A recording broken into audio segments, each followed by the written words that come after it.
They say you should never burn bridges with family. But what do you do when your family is planning to burn you first? I'm Caroline Mitchell. At 36, I'm the CEO of my family's manufacturing company, a position I earned through 15 years of blood, sweat, and relentless nights at the office, while my golden child sister posted selfies and lived off our parents' money. 3 weeks before her $500,000 wedding, I made a terrible mistake. I came back to drop off a check and overheard them in my father's study. My parents, my sister, all three of them laughing as they plotted my destruction. "We announce her resignation at the reception," my father said, "in front of 200 witnesses. She won't dare fight back." "Then we vote in Vanessa as CEO," my mother added. "It'll be over before she realizes what happened." My sister, wearing her wedding dress for a fitting, giggled. "I can't wait to see her face." I should have confronted them. I should have screamed, cried, demanded answers. Instead, I did something they never expected. I smiled. I went home. And I started building their destruction piece by piece. Because here's what they didn't know: my grandfather left me more than just shares in his company. He left me weapons, and I was about to use every single one. What happened next at that wedding? Let's just say it's a story about betrayal, justice, and what happens when the underestimated daughter finally stops playing nice. Stick around, because this gets so much better and so much worse than you can possibly imagine. My name is Caroline Mitchell. I'm 36 years old, and I'm the CEO of Mitchell & Associates, a manufacturing company my grandfather founded 73 years ago. If you'd told me 3 months ago that my own family would try to destroy everything I'd built, I would have laughed. But I'm not laughing anymore. The morning everything changed started like any other Tuesday. I stood at the head of our main conference table facing 12 board members presenting our third quarter projections.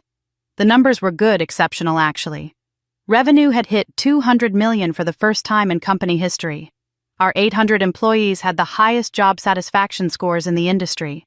3 major clients had just renewed contracts that would carry us through the next 5 years.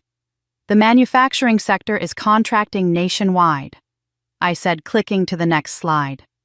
But we've grown by 18%. Our strategic pivot to sustainable materials has positioned us exactly where the market is heading. Richard Crawford, our longest-serving board member and my grandfather's best friend, nodded with approval. Marcus Chen, usually my toughest critic, was taking notes. Even my father, seated at the far end of the table, couldn't find anything to criticize. Not openly, anyway. After the meeting, Richard pulled me aside in the hallway. "Your grandfather would be damn proud, Caroline. This company is in the best hands it's ever been in." His words should have made me feel secure. They didn't. Because I'd learned a long time ago that success in business didn't translate to value in my family. That Sunday, I drove to my parents' estate in Connecticut for our monthly family brunch. The house stood at the end of a tree-lined drive, white columns, wrap-around porch, the kind of place that screamed old money even though my grandfather had been the son of a factory worker. He'd built his wealth. My parents had simply inherited it and learned to perform it. I parked next to a silver Mercedes I didn't recognize, probably another gift for Vanessa, and walked through the front door. No one greeted me.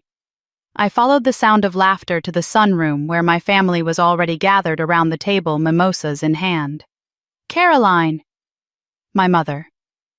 Patricia glanced up from her phone just long enough to offer a thin smile. "You're late." I checked my watch.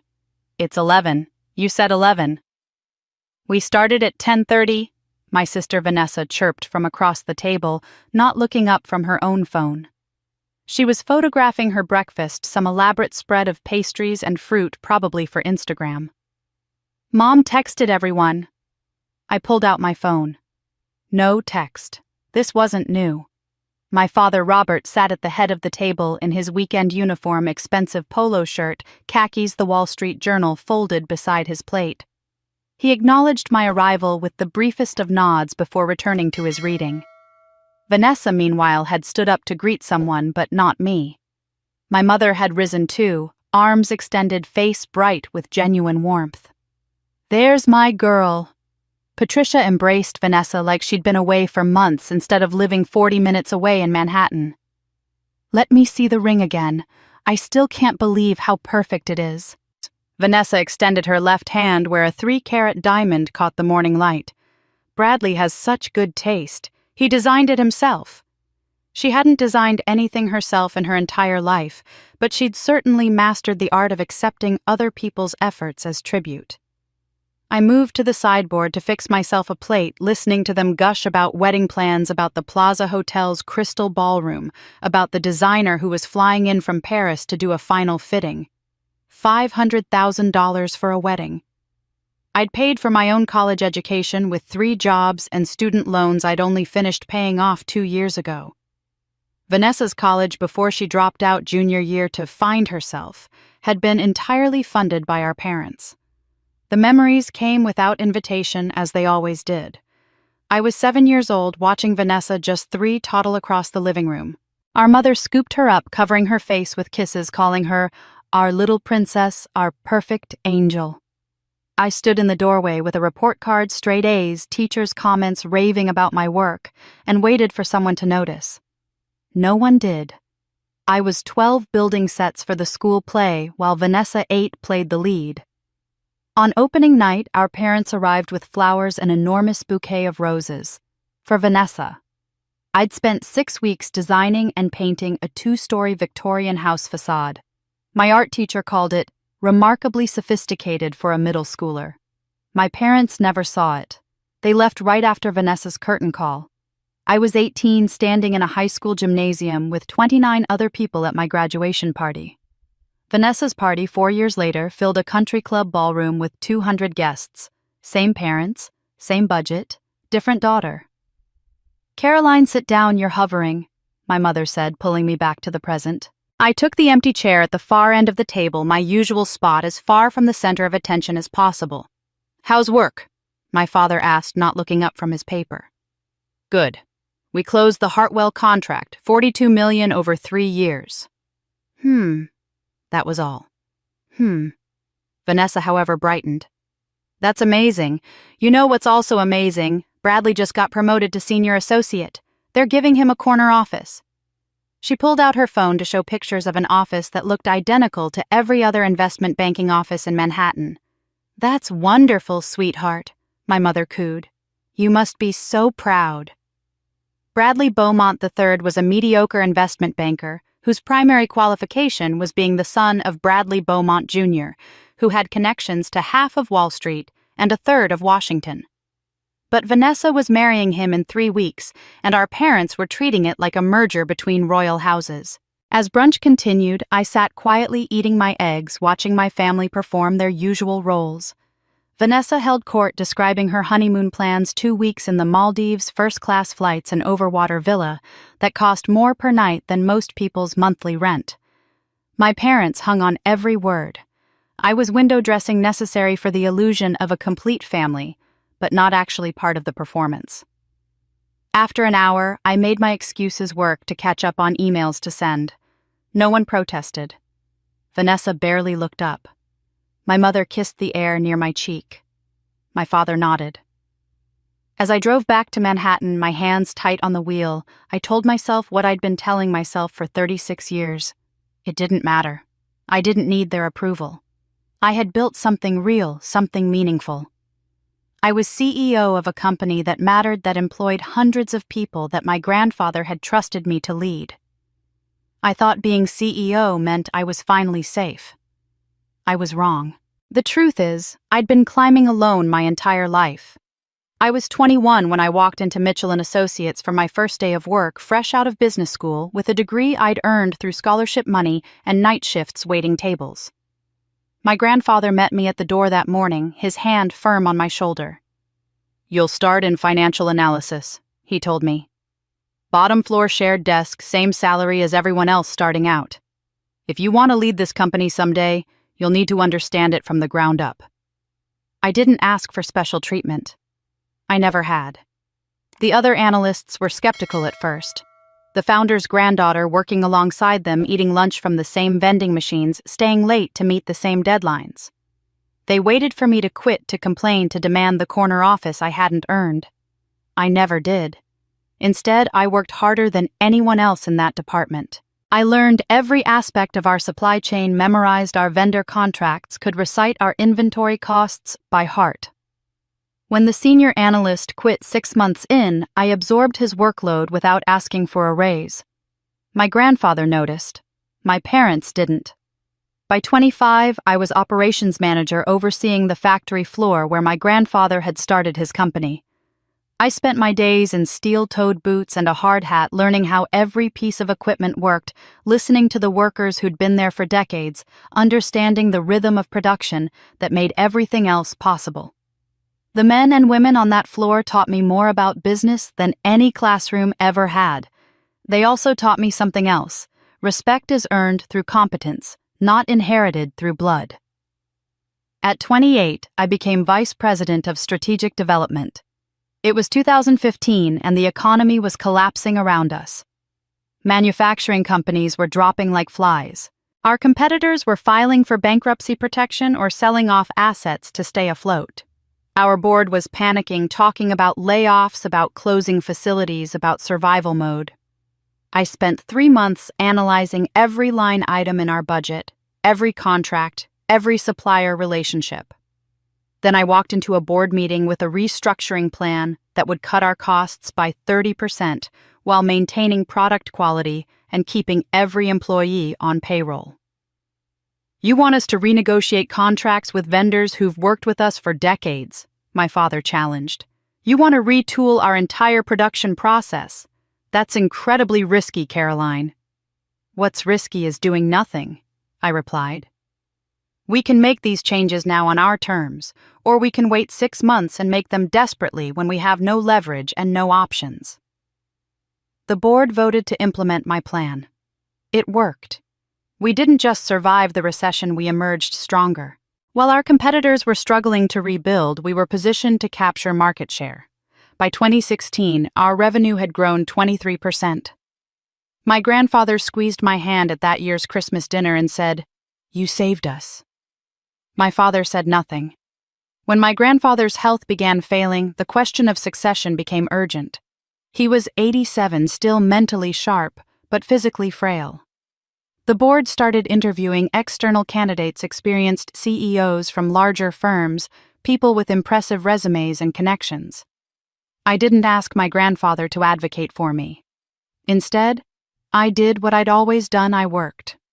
I developed a 10-year growth plan that mapped out every aspect of the company's future market expansion: technology, integration, sustainable manufacturing practices, employee development programs. I presented it to the board over the course of 3 hours, answering every question, addressing every concern, demonstrating not just where I wanted to take the company, but exactly how we'd get there.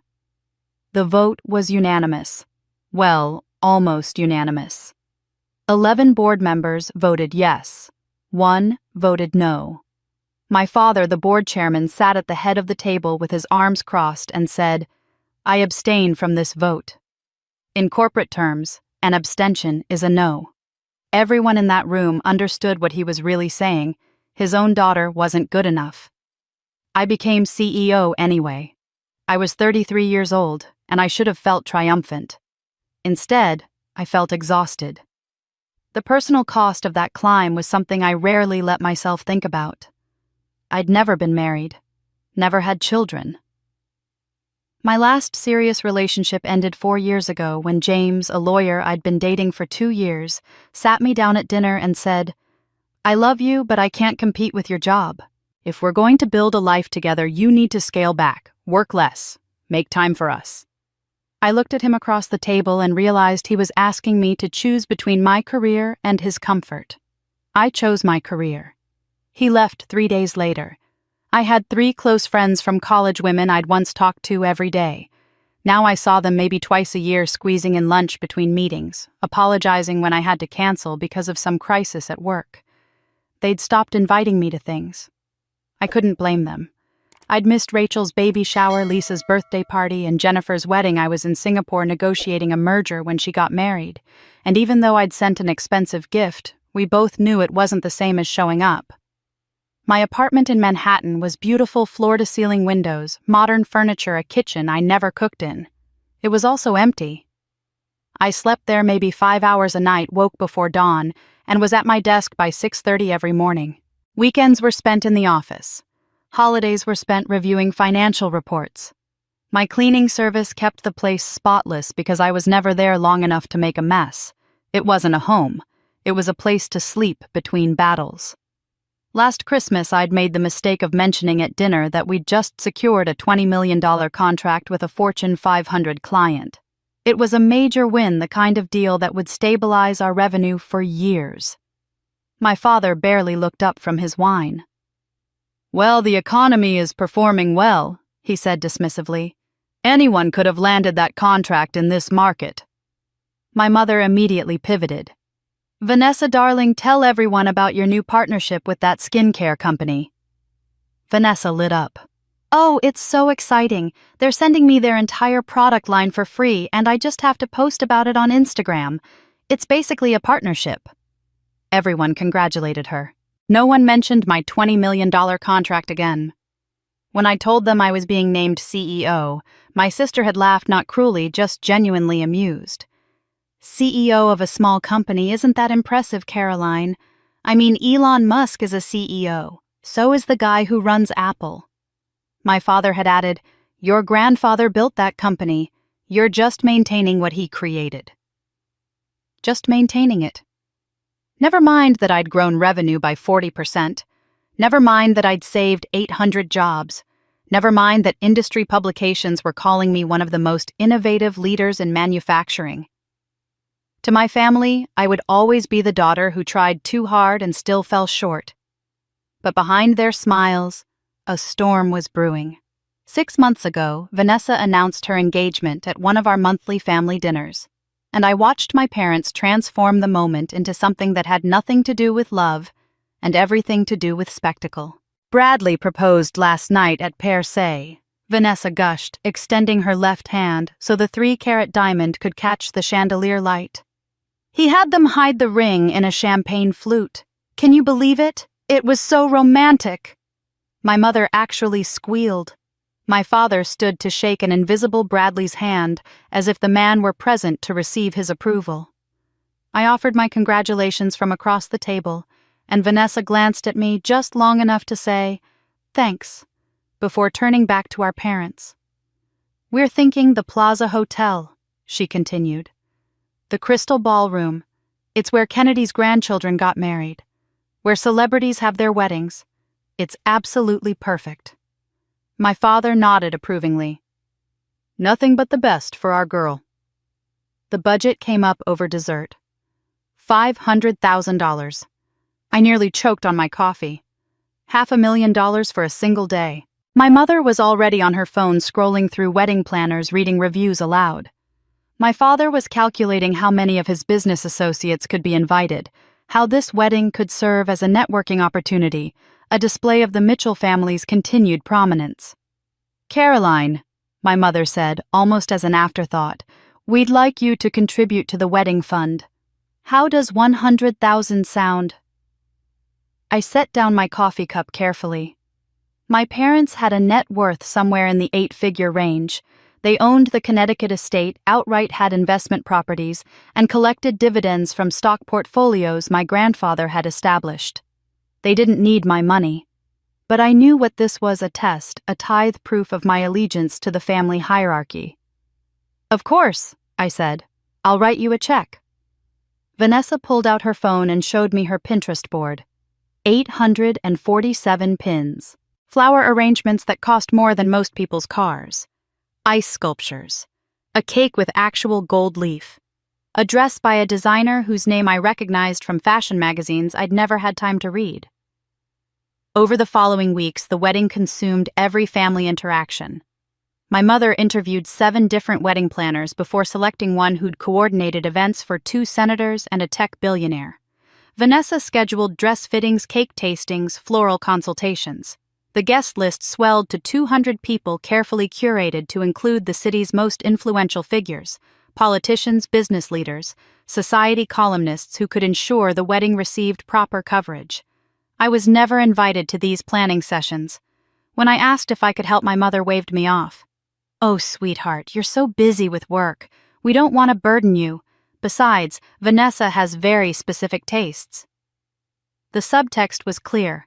My input wasn't needed or wanted. I was being asked to pay for a wedding I wasn't allowed to help plan. The engagement party happened on a Saturday evening in early spring, held at a waterfront venue in Greenwich. 150 guests, most of whom I didn't know. The event cost $75,000, which I knew, because I'd overheard my mother on the phone with the caterer bragging about the budget. I arrived alone, wearing a navy dress I'd bought 3 years ago for a different corporate event, and immediately felt underdressed. Vanessa wore custom marquesa, looking every bit the princess bride my parents had always wanted her to be. I found my place at a table near the back, far from the family table where my parents sat with Vanessa Bradley and his parents. I recognized several faces in the crowd, board members from Mitchell and Associates, colleagues of my father's society figures, whose names appeared regularly in the Connecticut social pages. Richard Crawford caught my eye from across the room and gave me a small, sympathetic nod. Midway through dinner, my father stood to give a speech. He tapped his champagne glass and the room fell silent. For 15 minutes he spoke about Vanessa. He described her grace, her charm, her natural ability to connect with people. He talked about her Instagram following as if it were a Fortune 500 company. He praised Bradley's family connections, calling the union a perfect match of tradition and influence. Then he said the line that made my chest tighten. He looked directly at me as he spoke. "Vanessa represents the future of this family. She has grace, charm, and the connections that build empires. She is our legacy." The room erupted in applause. I stood in the corner holding my champagne glass so tightly I worried it might shatter. I was the CEO of the family company. I'd grown our revenue by 40%. I employed 800 people. But according to my father standing before 200 guests, Vanessa was the legacy, not me. I noticed Richard Crawford wasn't clapping. Neither was Helen Jang, another longtime board member. They exchanged a glance across the room that I couldn't quite read. Concern maybe, or disapproval. Several other people looked uncomfortable, shifting in their seats, their applause perfunctory. After the speech, I moved through the party like a ghost. People congratulated Vanessa. People told my parents how lucky they were. No one approached me except to ask, "How's work?" As if work were the only thing I could possibly have to talk about. At 9 o'clock, I slipped out early, citing an early morning meeting. No one noticed me leave, but I was noticing things, small things that didn't quite add up. Over the next few weeks, I overheard fragments of conversations at family gatherings that felt oddly weighted. My father on the phone in his study door, slightly ajar. "The wedding isn't just about Vanessa, it's about setting the future in stone." My mother speaking to someone I couldn't see. "Everyone who matters will be there. It's the perfect opportunity." At Sunday brunch, my father mentioned to a family friend, "We're planning something special for the reception. The right moment to announce some family business." My instincts, the same ones that had told me when to restructure our supply chain, when to push for aggressive expansion, when to recognize an opportunity or a threat, were screaming at me now. Something was coming. Something bigger than a wedding, more calculated than a celebration. I didn't know what it was yet, but I could feel it building, could sense the pieces moving into position on a board I hadn't realized I was playing on. That wedding wasn't about vows. It was about war. 4 months before the wedding, my mother called with a request that seemed innocent enough. "Caroline, darling, we need some photos of your grandfather for the wedding slideshow. You know, the sentimental family montage. Could you go through his things in the attic? I'd do it myself, but my back has been terrible lately." I should have known better. My mother's back was fine. She played tennis 3 times a week. But I agreed because it gave me an excuse to spend a Saturday at the estate alone, away from the wedding hysteria that had consumed every family gathering. The attic was exactly as I remembered from childhood, dusty, hot smelling of old wood and mothballs. Boxes were stacked along the walls, labeled in my grandmother's careful handwriting. Holiday decorations, old clothes, tax records from the 1980s. I found the box I was looking for in the far corner, pushed back behind a rack of my mother's old fur coats. A leather box worn at the edges with a brass plate that read James Mitchell, Personal Documents. I carried it to a clear space near the small octagonal window and sat cross-legged on the floor. Inside were the fragments of my grandfather's life. Black and white photos from the Korean War, his face young and serious in uniform. His Purple Heart still in its original case. The original incorporation papers for Mitchell and Associates dated 1952. His signature bold across the bottom. Birth certificates, marriage license, newspaper clippings about the company's early successes. And then 2 manila envelopes. The first was labeled in typed letters, Last Will and Testament, filed 2010. I'd seen this will before years ago, after the estate was settled. The second envelope was underneath slightly yellowed, the label handwritten in my grandfather's shakier late-life script, Original Will, 2009. My hands were trembling as I opened the second envelope first.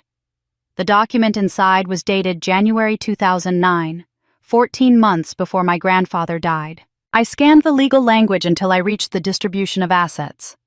Company shares, real estate holdings, investment portfolios, all itemized with precision. And then the beneficiaries, to be divided equally between my granddaughters Caroline Mitchell and Vanessa Mitchell, each receiving 50% of the estate valued at approximately $15 million each. I opened the filed will with a sense of dread I couldn't quite name. This one was dated February 2010, 1 month before he died. The distribution was different. Vanessa 80%, Caroline 20%. I sat there on the attic floor holding both documents, trying to understand. My grandfather had changed his will in the final month of his life when he was already weak, already dying. Why, the man who had hired me at 21, who had insisted I start at the bottom and earn every promotion, who had told me I had his discipline and integrity, why would he leave me scraps while giving everything to Vanessa? Unless he hadn't. I dug deeper into the box, pushing aside photos and letters. At the bottom, wrapped in a soft cloth, I found an old cassette tape. The label was written in the same shaky handwriting as the second envelope. For my eldest, play alone. It took me 20 minutes to find a cassette player. I finally located one in a box of old electronics from the 1990s, praying the batteries still worked. I sat back down, inserted the tape, and pressed play. Static, then breathing, then my grandfather's voice, so much weaker than I remembered, but unmistakably his. Caroline, my dear girl, if you're hearing this, it means they succeeded. I pressed the tape player against my chest, my eyes already burning. I'm recording this in November 2009. Your parents visit me every day now, pressuring me. They bring lawyers, documents, papers to sign. They say you don't need the money, that you're strong, that you'll be successful on your own. They say Vanessa needs protection, needs security. She's not like you, they tell me. She'll never be able to take care of herself. His breathing was labored, pausing between sentences. I'm old, Caroline. I'm tired. And I'm sick. The doctors say my mind is going. Early Alzheimer's, they call it. Some days I'm clear. Some days I can't remember what I had for breakfast. Your parents know this. They're using it against me. They bring documents when I'm confused, when I'm tired, when I can barely hold a pen. They tell me it's for the best that I'm protecting both my granddaughters this way. I could hear him shift the rustle of paper near the microphone. I tried to fight them. I called my attorney Harold, but they convinced me he was too old, that I needed someone new. The new lawyer works for them, I think. I tried to tell the doctor what was happening, but who believes an old man with dementia? I don't have much time left. I can feel myself slipping away day by day. His voice cracked. So I'm leaving you this. The truth. I see you, Caroline. I've always seen you. You are the one who has my discipline, my integrity, my drive. The company is yours by right, not by inheritance. Whatever happens to my will, whatever documents they make me sign, know that I tried to stop them. Know that I love you. I've left you something. They can't take the truth and the tools to fight back when you're ready." The tape clicked off. I sat in the silent attic, tears streaming down my face, holding this 40-year-old cassette player like it was the most precious thing I'd ever owned. I searched through the box again with new urgency. There, tucked into a small velvet pouch, was a key with a paper tag attached. First National Bank, Safety Deposit Box 247. I held it up to the light streaming through the window, wondering what else my grandfather had hidden away, what other tools he'd left me. I noticed something else, too. The box's interior had a velvet lining that seemed thicker than it should be, slightly raised in one corner. I pressed on it experimentally, feeling something solid underneath, but I was too overwhelmed, too emotionally raw to investigate further. I'd come back to this later. For now, I had questions. Over the next week, I made careful inquiries. I invited Richard Crawford to lunch at his favorite steakhouse, ostensibly to discuss quarterly projections. Midway through our meal, I asked casually, "Did you notice anything unusual about my grandfather's final years? Any decisions that seemed out of character?" Richard set down his fork, his eyes sharp despite his age. "Your parents made some unusual decisions after James passed, moved money around, restructured some things. At the time, we assumed they were following his wishes." He paused. "Why do you ask?"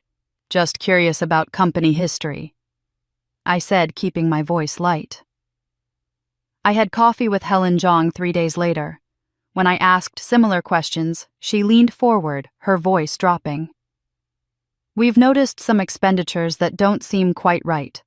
Nothing illegal necessarily, but questionable. Your father has been very creative with corporate funds." Neither of them pushed further. But I saw the concern in their eyes, the unspoken question, what had I found? And then I heard his voice again, the only person who ever loved me speaking from beyond the grave. 3 weeks after finding my grandfather's recording, I was still processing what it meant, still trying to decide what to do with the truth I'd uncovered. Then everything changed on a Tuesday night that started with flowers and ended with the death of whatever illusions I'd been clinging to. My mother had called that afternoon. "Caroline, I hate to bother you, but could you drop off the check for the florist, $25,000? They need it by tonight or they'll cancel our order, and Vanessa has her heart set on those imported French roses." $25,000 for flowers. I wrote the check during a conference call, barely thinking about it. Another tithe, another payment into the system that had never valued me. I left the office at 10:15, driving through light traffic to Connecticut, expecting to drop the envelope through the mail slot and head home. But when I turned into the long driveway at 10:47, the house wasn't dark. Lights blazed from my father's study, the room where he conducted all his important business, where family decisions were made behind closed doors. I parked near the side entrance, the one I'd used since childhood, and let myself in with my key. I was family, after all. I had access. The hallway was dark, but I could see the strip of light under my father's study door. I walked toward it, envelope in hand, planning to knock and hand over the check. Then I heard my father's voice sharp and clear through the heavy wood. "Are we certain she doesn't suspect anything?" I froze 3 feet from the door, my hand still extended. My mother's voice answered, that particular tone she used when discussing me, the one that mixed pity with contempt. "She's clueless, just like always buried in her spreadsheets and quarterly reports. She has no idea what's coming." Then a third voice. "Vanessa." My sister giggling like this was the funniest thing she'd ever heard. "She actually thinks she's family. Can you imagine, after all these years, she still doesn't get it?" They laughed. All 3 of them laughing at me in the dark while I stood in the hallway, barely breathing, the check for $25,000 still clutched in my hand. My father's voice turned businesslike. "The wedding is perfect cover. We'll have 200 witnesses, industry leaders, shareholders, members of the press. We announce her voluntary resignation during the reception right after dinner.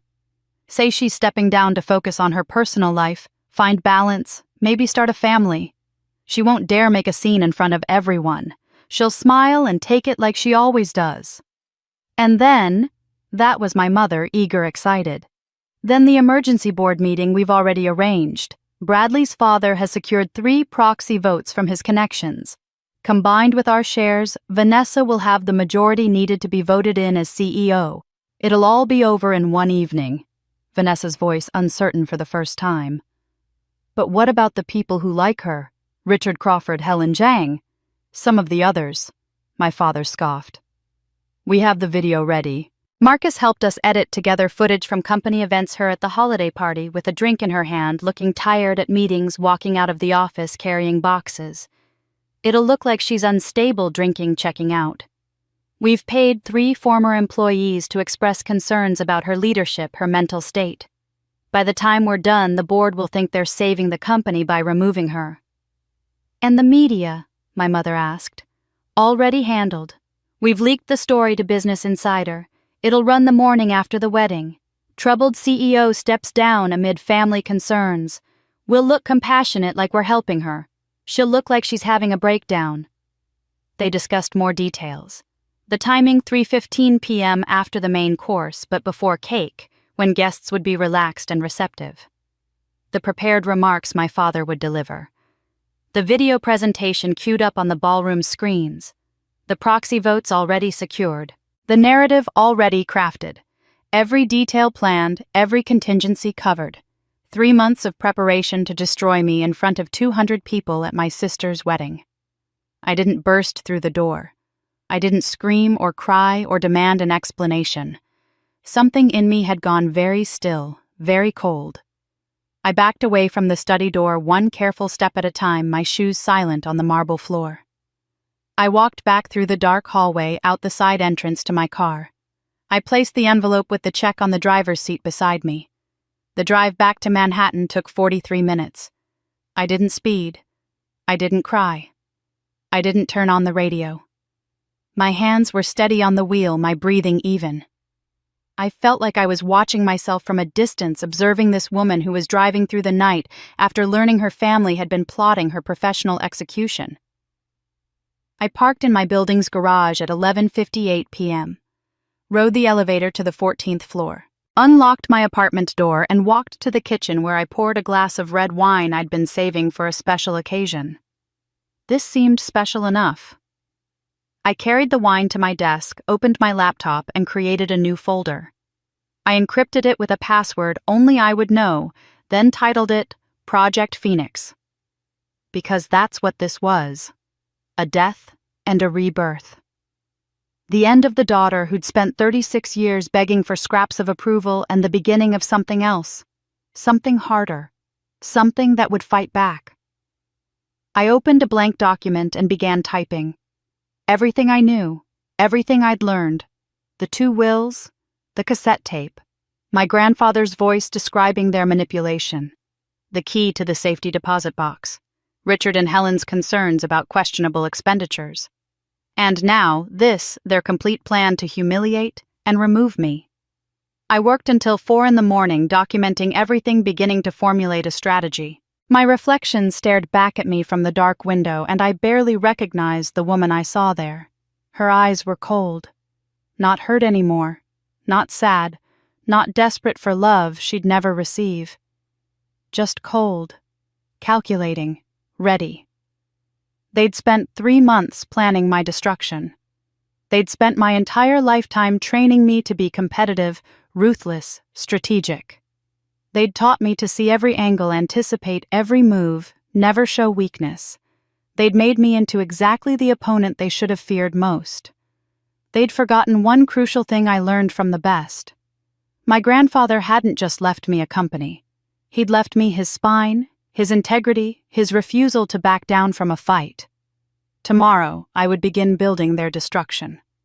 Tonight, I allowed myself one last moment of grief, for the family that had never existed, for the parents who'd never loved me, for the sister who'd never seen me as anything but competition. Then I closed that grief away in a box I would never open again. They thought I'd crumble, but they didn't know who I'd become.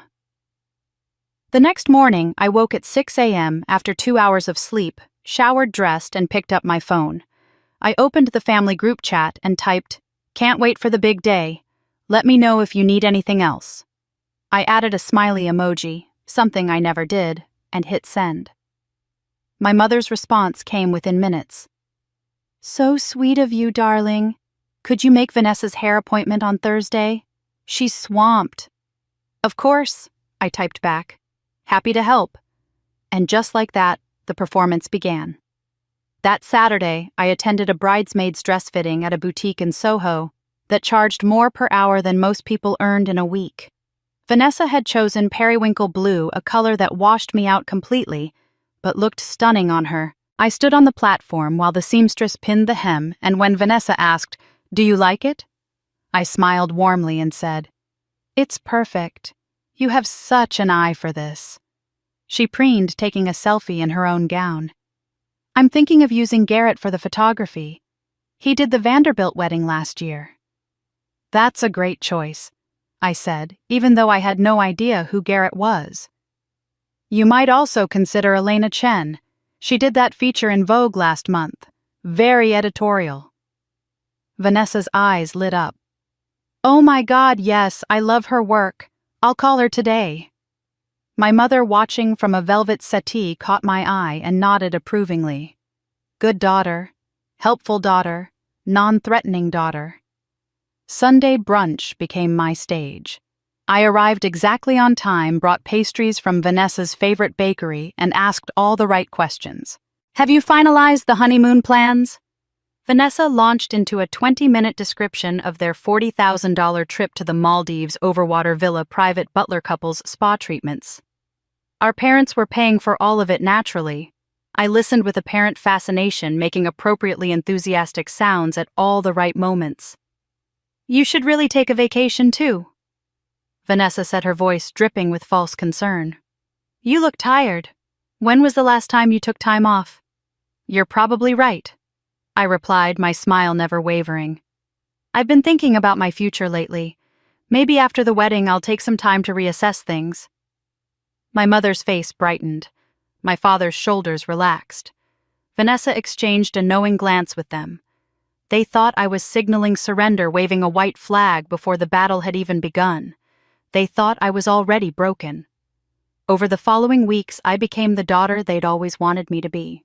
Compliant, enthusiastic, slightly dim. I showed up to every wedding-related event with a smile. I complimented every decision. I never questioned, never challenged, never asserted an opinion they didn't want to hear. I was boring, helpful, forgettable, and they became careless. "I think we were worried for nothing," my mother told my father one Sunday, not bothering to lower her voice, even though I was 10 feet away, supposedly absorbed in my phone. "She's actually being helpful for once. No drama, no demands for attention." "She knows her place," my father replied. Finally. Vanessa grew bolder with each passing week. At a family dinner, she leaned across the table and said, "Honestly, Caroline, you should think about taking time off after my wedding. Maybe the company is too much stress. You've seemed really overwhelmed lately." I looked up from my salmon, my expression concerned. "You might be right. I have been feeling the pressure. Maybe I need to step back, focus on other things." She smiled, satisfied. My mother reached over and patted my hand. "That's very mature of you, sweetheart." They started discussing their plans in front of me, assuming I wasn't paying attention or was too stupid to understand the implications. At one dinner, my father spoke openly about new leadership directions for the company and fresh energy at the executive level. I kept my eyes on my phone, scrolling through emails, my face blank. But I heard every word. I cataloged every slip, every revealed detail, every piece of their strategy. They thought I was beaten. They thought I'd already accepted my fate. But alone in my office late at night, after the building had emptied and the cleaning crew had finished their rounds, I fought a different battle. The rational part of my brain, the CEO part, knew exactly what this was. A hostile takeover dressed up as family planning. Corporate warfare wrapped in the language of concern and love. I'd seen this play out in business 100 times. The only difference was that the betrayers shared my DNA. But there was another part of me, smaller and more painful, that still wanted to believe I was wrong. That whispered maybe I'd misheard. Maybe there was an explanation. Maybe my family actually loved me, and this was all some terrible misunderstanding. That part of me wanted to walk into my father's study and ask him directly, wanted to give them a chance to tell me I'd gotten it wrong. I sat at my desk at 11 p.m. on a Wednesday, staring at the folder labeled Project Phoenix, and forced myself to choose. The daughter who wanted to be loved, or the CEO who knew how to survive. I chose the CEO. I opened the document I'd been building and began adding new sections. First, targets. I needed Richard Crawford and Helen Zhang solidly on my side. Marcus Chen would be harder. He was ambitious and pragmatic, but I could offer him something he wanted. I needed to identify every board member's pressure points, every shareholder's concerns, every possible vote. Second timeline. 3 months until the wedding. I needed to move carefully, quietly, building my case without alerting them to what I was doing. Third, evidence. I had my grandfather's recording and the 2 wills. I needed more. Financial records showing any irregularities in how my parents had managed company funds. Documentation of the proxy votes they were arranging. Proof of the manipulated video they'd created. Fourth, resources. My own money. My reputation. My knowledge of the company and its operations. My grandfather's tools, whatever they were. Fifth, rules of engagement. Everything had to be legal, documented, airtight. I couldn't give them any ammunition to use against me. No emotional outbursts, no confrontations, no evidence of instability or vindictiveness. I worked until 4 a.m. building the framework of their destruction. When I finally closed my laptop and looked at my reflection in the dark window, I barely recognized myself. The woman staring back at me had cold eyes and a set jaw. She looked like someone who could do what needed to be done. The next morning, I met my parents for breakfast at their club. I wore a soft pink sweater, kept my makeup light, and smiled warmly when they greeted me. Over Eggs Benedict, I asked about the wedding menu options, listened to my mother describe the 7-course meal they'd planned, and suggested they might want to offer a vegetarian option for guests with dietary restrictions. "That's very thoughtful," my mother said, surprised. I smiled. "I just want everything to be perfect for Vanessa." They had their plan, but so did I. While I perfected my performance for my family, I began quietly building something they would never see coming. The first piece was Richard Crawford. I called him on a Monday morning and suggested lunch. "Nothing formal," I said. "Just wanted to pick your brain about some company history." We met at Peter Luger's, a dimly lit steakhouse in Brooklyn, where business deals had been made for generations. Richard ordered his usual porterhouse rare. I ordered the same. "I've been thinking a lot about grandfather lately," I said, cutting into my steak. "How he made decisions, what mattered to him. I want to make sure I'm honoring his legacy properly." Richard set down his fork, his 72-year-old eyes suddenly sharp. "Why do you ask?" I kept my tone casual, almost wistful. "I've been reviewing old company documents, the original bylaws, the incorporation papers, his notes from board meetings, trying to understand his philosophy." Richard studied me for a long moment. "Your grandfather was a man of principle. He believed business should be conducted with integrity, that family meant loyalty, and that leadership was a sacred trust." He leaned forward slightly. "If you ever find anything concerning anything that doesn't align with those principles, you know you can come to me, right?" "I appreciate that," I said, meeting his eyes. "More than you know." We talked for another hour about company history, about the early years, about my grandfather's vision. When we parted, Richard squeezed my shoulder. "He'd be proud of you, Caroline. Don't let anyone tell you otherwise." 2 days later, I had coffee with Helen Zhang at a quiet cafe near her apartment. Helen was 68, whip-smart, and owned 8% of company shares. She'd been one of the first female executives in manufacturing back in the 80s, and my grandfather had mentored her when others dismissed her. I used the same approach, asking about his decision-making process, his values. Helen was more direct. "Your parents haven't run things the way James would have wanted. I've had concerns for years, but never enough proof to act." She looked at me over her reading glasses. "Are you asking me these questions for a reason?" "I'm just trying to be a good steward of what he built," I said carefully. "If that ever requires support," she said, "you have mine." Marcus Chen was the hardest sell, and I saved him for last. Marcus was 55, brilliant, ruthless, and owned 12% of voting shares. He'd been pushing for aggressive expansion that I'd resisted, and we'd clashed repeatedly in board meetings. But I needed him, and that meant being honest about what that honesty would cost me. We met at his office in Midtown, all glass and steel and intimidating minimalism. I didn't waste time with pleasantries.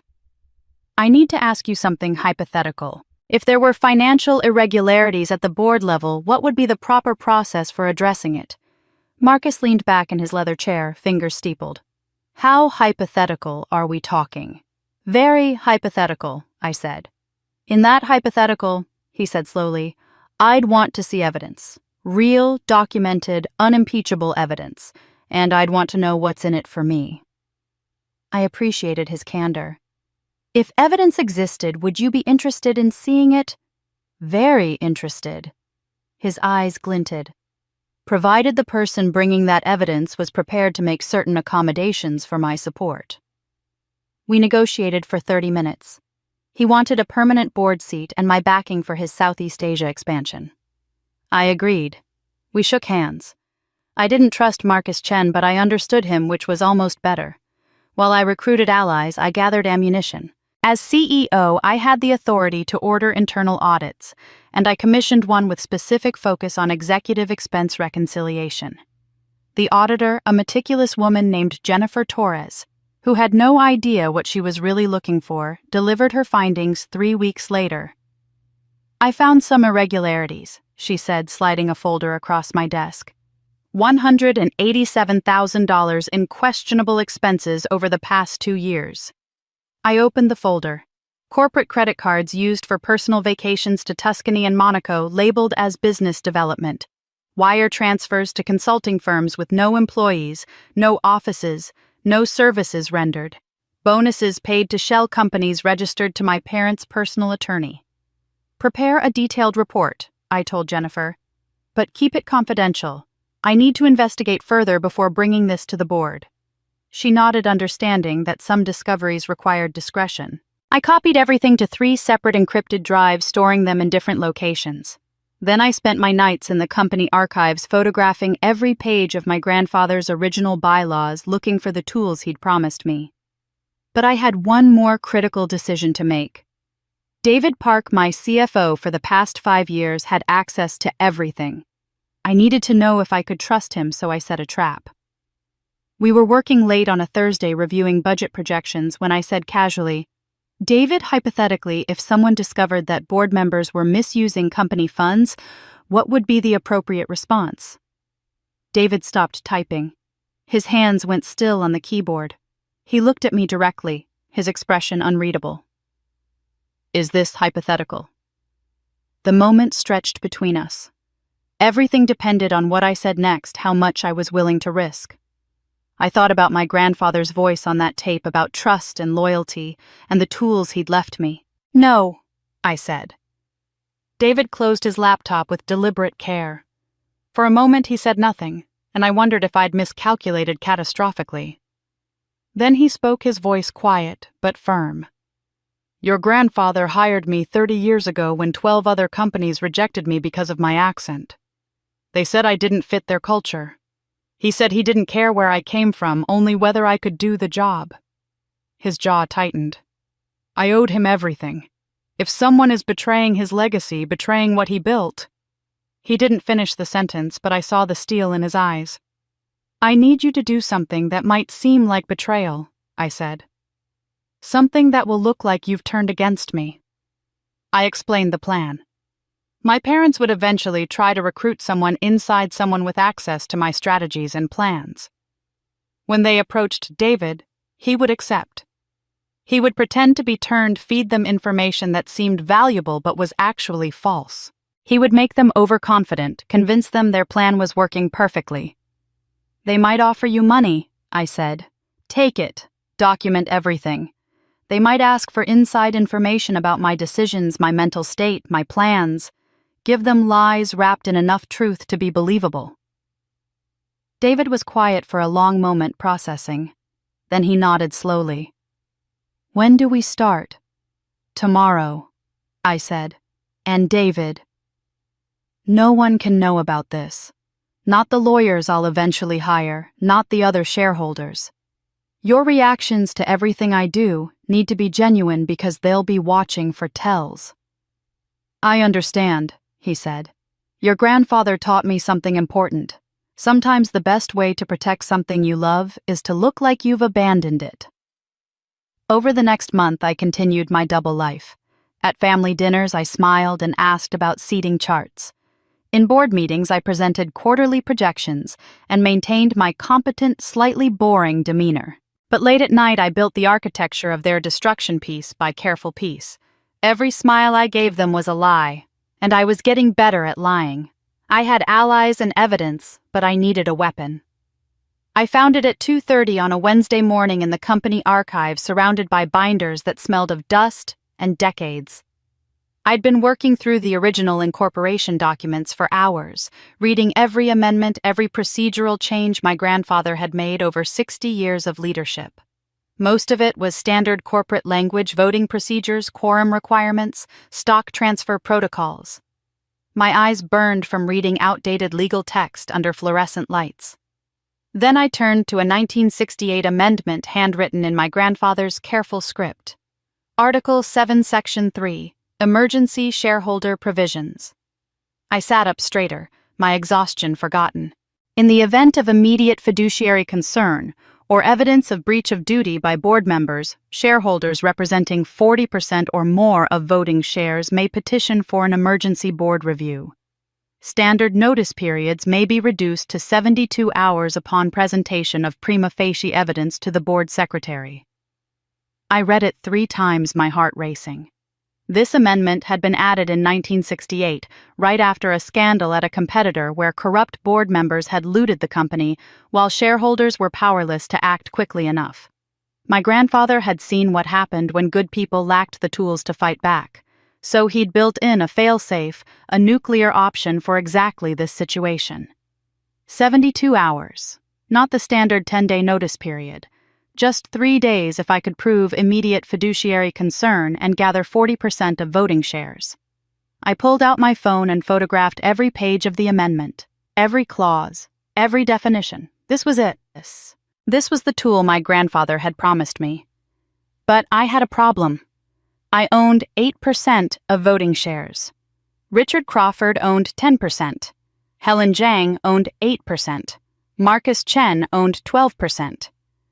That gave me 38%, 2 points short of what I needed.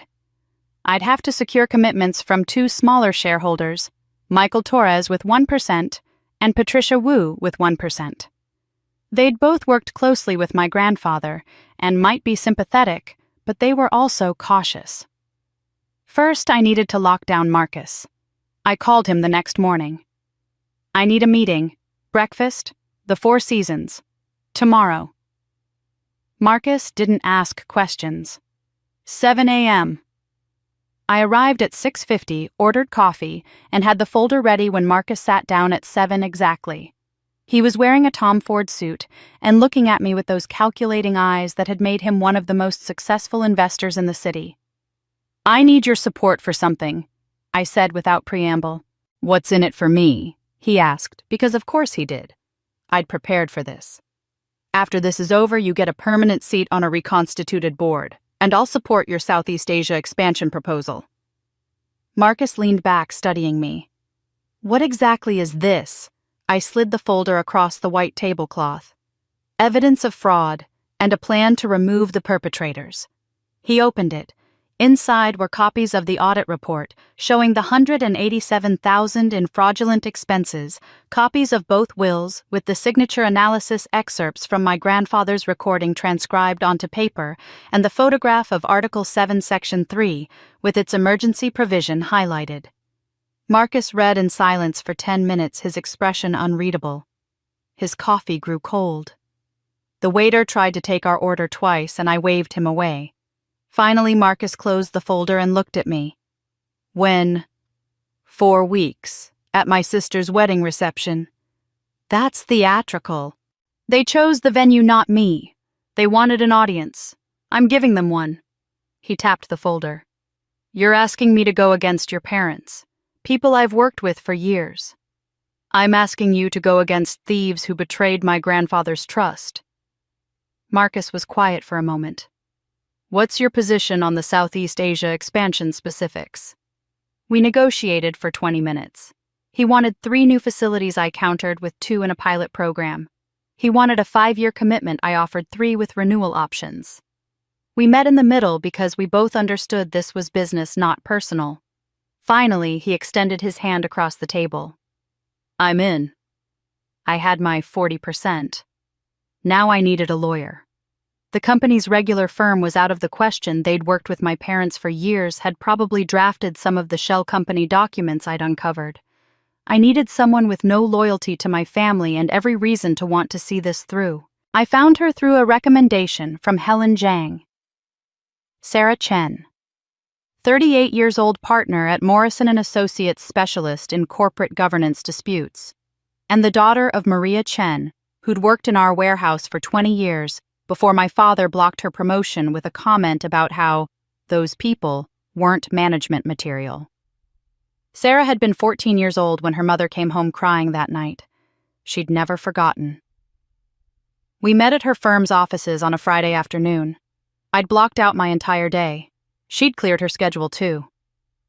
Tell me everything, she said. I talked for 5 hours. I showed her the 2 wills, played my grandfather's recording, walked through the audit findings, explained the emergency shareholder provision, detailed my parents' plan to humiliate me at the wedding. Sarah took notes, asked piercing questions, and twice called in her partners to review specific pieces of evidence. At 8 p.m., she finally sat back. You have them. The will tampering alone is potentially criminal, undue influence, exploitation of diminished capacity. The corporate fraud is definitely federal wire fraud, embezzlement, tax evasion. But here's the risk: if we move wrong, even slightly wrong, they'll claim this is a personal vendetta, a daughter with a grudge weaponizing corporate procedures. We need to be surgical. What do you need from me? Time and money. 3 weeks to prepare. $150,000 in legal fees. I didn't hesitate. Done. I'll wire the retainer today. We spent the next 3 weeks building an airtight case. Sarah and her team prepared evidence packets for every shareholder, professionally bound documents with tabs, exhibits, and legal citations. They researched precedent for the emergency provision, finding 3 cases where similar bylaws had been successfully invoked. They drafted procedures for the 72-hour notice period, including affidavits from the board secretary confirming proper notice would be given. They prepared backup plans for every possible challenge, questions about procedure, claims of improper notice, arguments about evidence admissibility. Your parents will have lawyers, Sarah warned. Good ones. Probably Thompson and Associates. They're expensive and aggressive. They'll try to block this procedurally before we ever get to the evidence. Can they? Not if we do this right. The bylaw is clear and your grandfather's drafting was meticulous, but we need to follow every rule perfectly. The cost climbed to $150,000: retainer, partner hours, paralegal, research, expert consultations. I paid it all from my personal savings money I'd accumulated over 15 years of work. Every dollar I'd saved for a future. I'd once imagined a house. Maybe a family, something beyond the office, now went toward destroying the family I had. On the Sunday before the wedding, Sarah and I met one final time to review the plan. She laid out the timeline: the announcement at 3:15 p.m., the evidence presentation at 3:30, the formal notice of emergency shareholder meeting delivered immediately after the meeting itself, 72 hours later. They're planning a show, Sarah said. A public execution dressed up as family concern. I looked at the evidence packets stacked on her conference table, at the legal briefs and shareholder notices and procedural documents that represented 3 weeks of 18-hour days. I know, I said. But they planned a show. I planned an execution. The rehearsal dinner was held at Daniel, one of those restaurants where the silverware costs more than most people's monthly grocery bills. 50 guests filled a private room draped in white silk crystal chandeliers, casting warm light over tables set with orchids and gold-rimmed china. The bill for the evening was $25,000. I knew because I'd overheard my mother bragging about it on the phone. I sat at the family table wearing a navy dress I'd bought specifically for tonight, conservative, unremarkable, the kind of thing that wouldn't draw attention. My hair was pulled back in a simple twist. I'd applied minimal makeup. I looked like exactly what they thought I was, the boring older sister, the workaholic who didn't know how to celebrate present but peripheral. I watched them as if from very far away. My mother laughing at something Bradley's father said, her hand on Vanessa's arm, proprietary and proud. Vanessa herself radiant in a white rehearsal dress that had probably cost $3,000, accepting congratulations and compliments like they were her natural due. Bradley beside her, pleasant and forgettable, exactly the kind of man my parents had always wanted in the family, connected, compliant, controllable. And my father holding court at the head of the table, already half drunk on expensive wine, and the anticipation of tomorrow's triumph. He stood at 8:30 tapping his glass with a knife. The room fell silent. I watched him gather himself, straightening his shoulders, assuming the bearing of a man about to deliver important words. Tomorrow. He began, his voice carrying that particular blend of warmth and authority he'd perfected over decades. We celebrate not just a marriage but a new chapter for our family. Vanessa and Bradley represent the future, young, connected, ready to lead. He paused, and his eyes found me across the table. Some people work hard. The emphasis was subtle but unmistakable. Several guests shifted uncomfortably. But true success requires something more. Vision, charm, the ability to inspire others to build connections that matter. Vanessa has always had that quality. That natural grace that can't be taught or earned through mere effort. Vanessa was beaming, her cheeks flushed with pleasure and champagne. My mother dabbed at her eyes with her napkin as if overcome with emotion. She is our true heir, my father concluded. The future of everything we've built. The applause was polite but uncomfortable. I could see it in the faces around the room, the slight frowns, the exchanged glances, the people who knew I was CEO, but were too polite to question why the father of the bride was essentially announcing my obsolescence at his younger daughter's rehearsal dinner. I raised my glass along with everyone else. I made direct eye contact with my father across the table and smiled. He smiled back, satisfied, interpreting my expression as resignation, as acceptance of my place in the family hierarchy. He had no idea what he was actually seeing. No idea that my smile was calculation, that I was counting down the hours until I destroyed everything he thought he'd secured. After dinner, I drove back to my apartment in Manhattan, the city lights blurring past my windows. It was nearly 11 when I let myself in, dropping my keys on the entry table, walking through rooms that had never quite felt like home. I stood before my full-length mirror in the bedroom, still wearing the bridesmaid dress. Periwinkle blue. Vanessa's choice, of course. It washed me out completely, made my skin look sallow and my eyes dull. I looked like a woman playing a role in someone else's story, which was exactly what I'd been my entire life. On my bed, I'd laid out everything I'd need tomorrow. 3 encrypted drives, each containing copies of all the evidence. Sarah Chen's business card with her personal cell number written on the back. A printed list of the 5 shareholders who'd committed their support. The key to my grandfather's safety deposit box, though I hadn't yet discovered what else it might contain. The timeline ran through my head like a military operation. 3 p.m. my father's announcement. 3:15 my response. 3:30 the evidence presentation. 4 p.m. formal notice of emergency shareholder meeting delivered to all parties. 5 p.m. the meeting convenes. 7 p.m. the vote. By the time the wedding cake was being cut, my parents would be removed from all company positions, their reputations destroyed, their carefully constructed plan in ruins. I'd planned everything perfectly. Every detail, every contingency, every possible objection anticipated and countered. So why were my hands shaking? I poured a glass of red wine and carried it to the window. My apartment overlooked Central Park, 14 stories up. The trees' dark shapes against the glow of the city. I stood there in that ridiculous dress holding my wine and let myself think about things I'd been avoiding for 3 months. My mother teaching me to ride a bike when I was 6, running beside me in the driveway, her hand steady on my back. My father carrying me on his shoulders through the Museum of Natural History when I was 5, lifting me up so I could see the dinosaurs.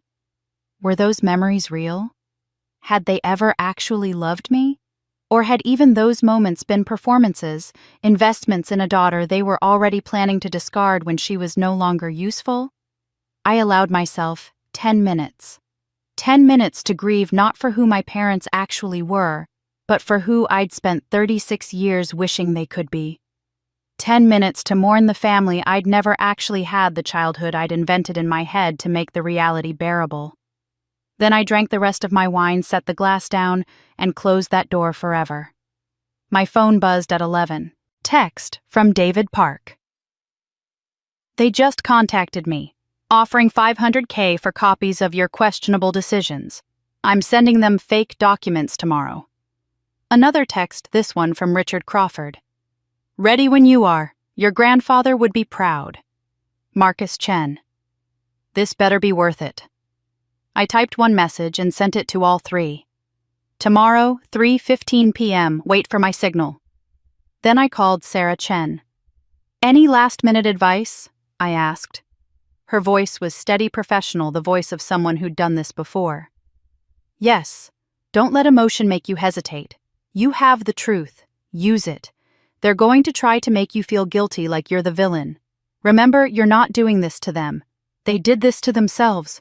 You're just holding them accountable. What if I stopped, not sure how to finish the question. What if you... What?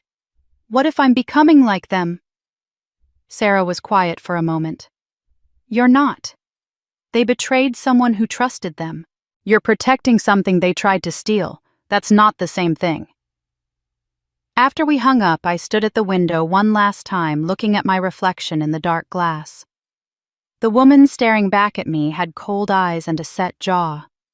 She didn't look like the daughter who'd spent her life begging for approval. She looked like someone who could do what needed to be done. Tomorrow I would walk into that ballroom as Caroline Mitchell, dutiful older sister, forgettable bridesmaid woman who knew her place. By tomorrow evening, I would walk out as something else entirely. Someone harder. Someone free. Tomorrow their perfect stage would become my battlefield. The morning broke cold and clear over Manhattan, the kind of perfect May day that wedding planners pray for.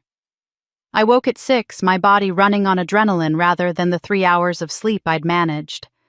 I showered, dried my hair, applied makeup with hands that were surprisingly steady. The woman in the mirror looked calm, composed, ready for a celebration. She looked nothing like someone planning a massacre.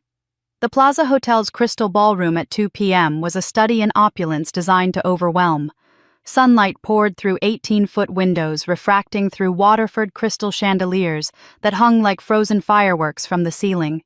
Each chandelier was worth $100,000. There were 6 of them.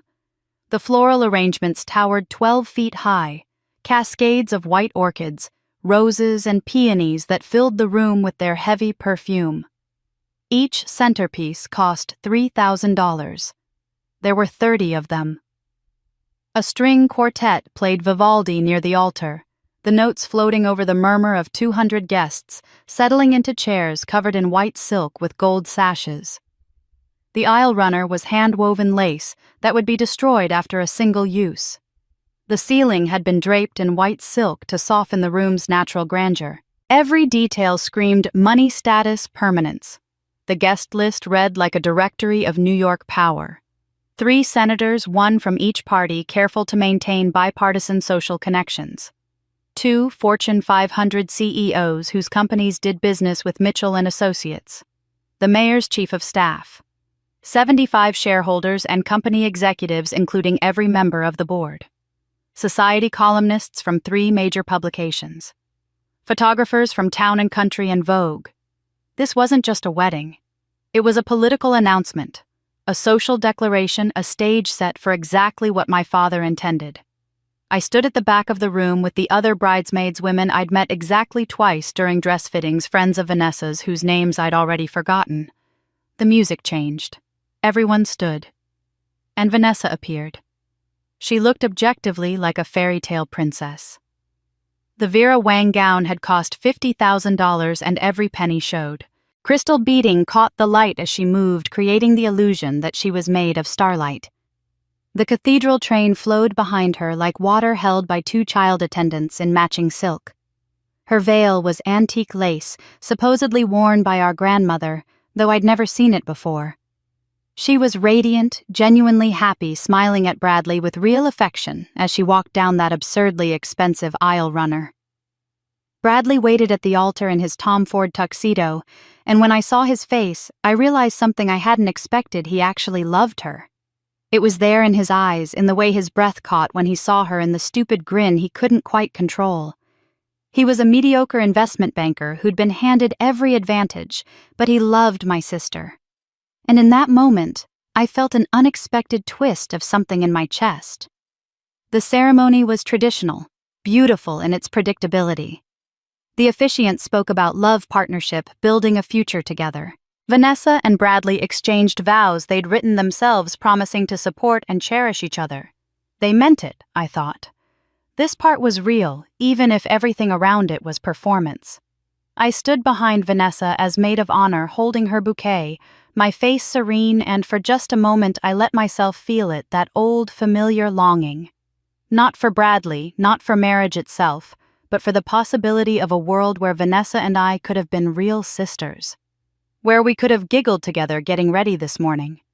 Where she might have asked my advice, shared her nervousness, wanted me beside her, because she loved me, not because tradition demanded a maid of honor.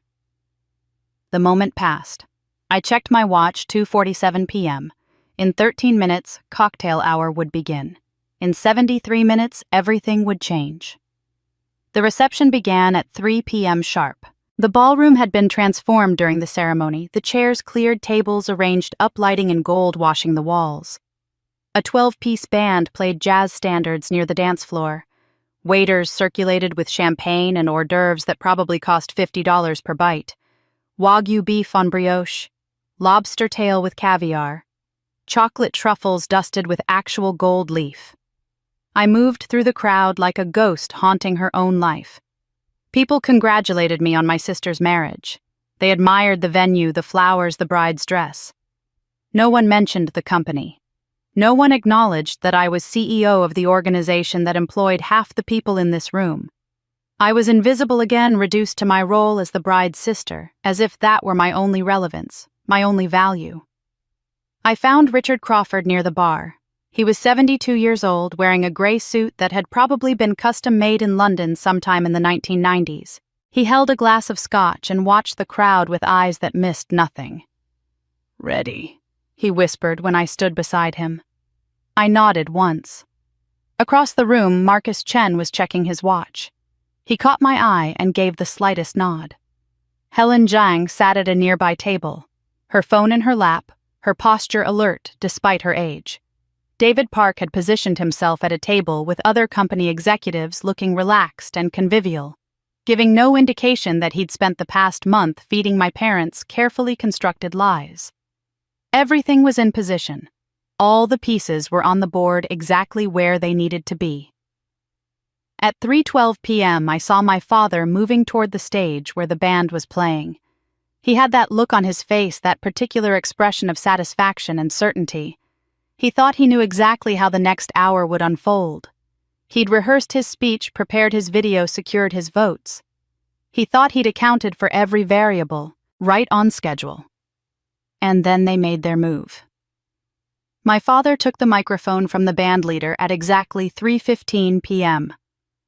"Ladies and gentlemen, if I could have your attention." The band stopped mid-song. Conversations died.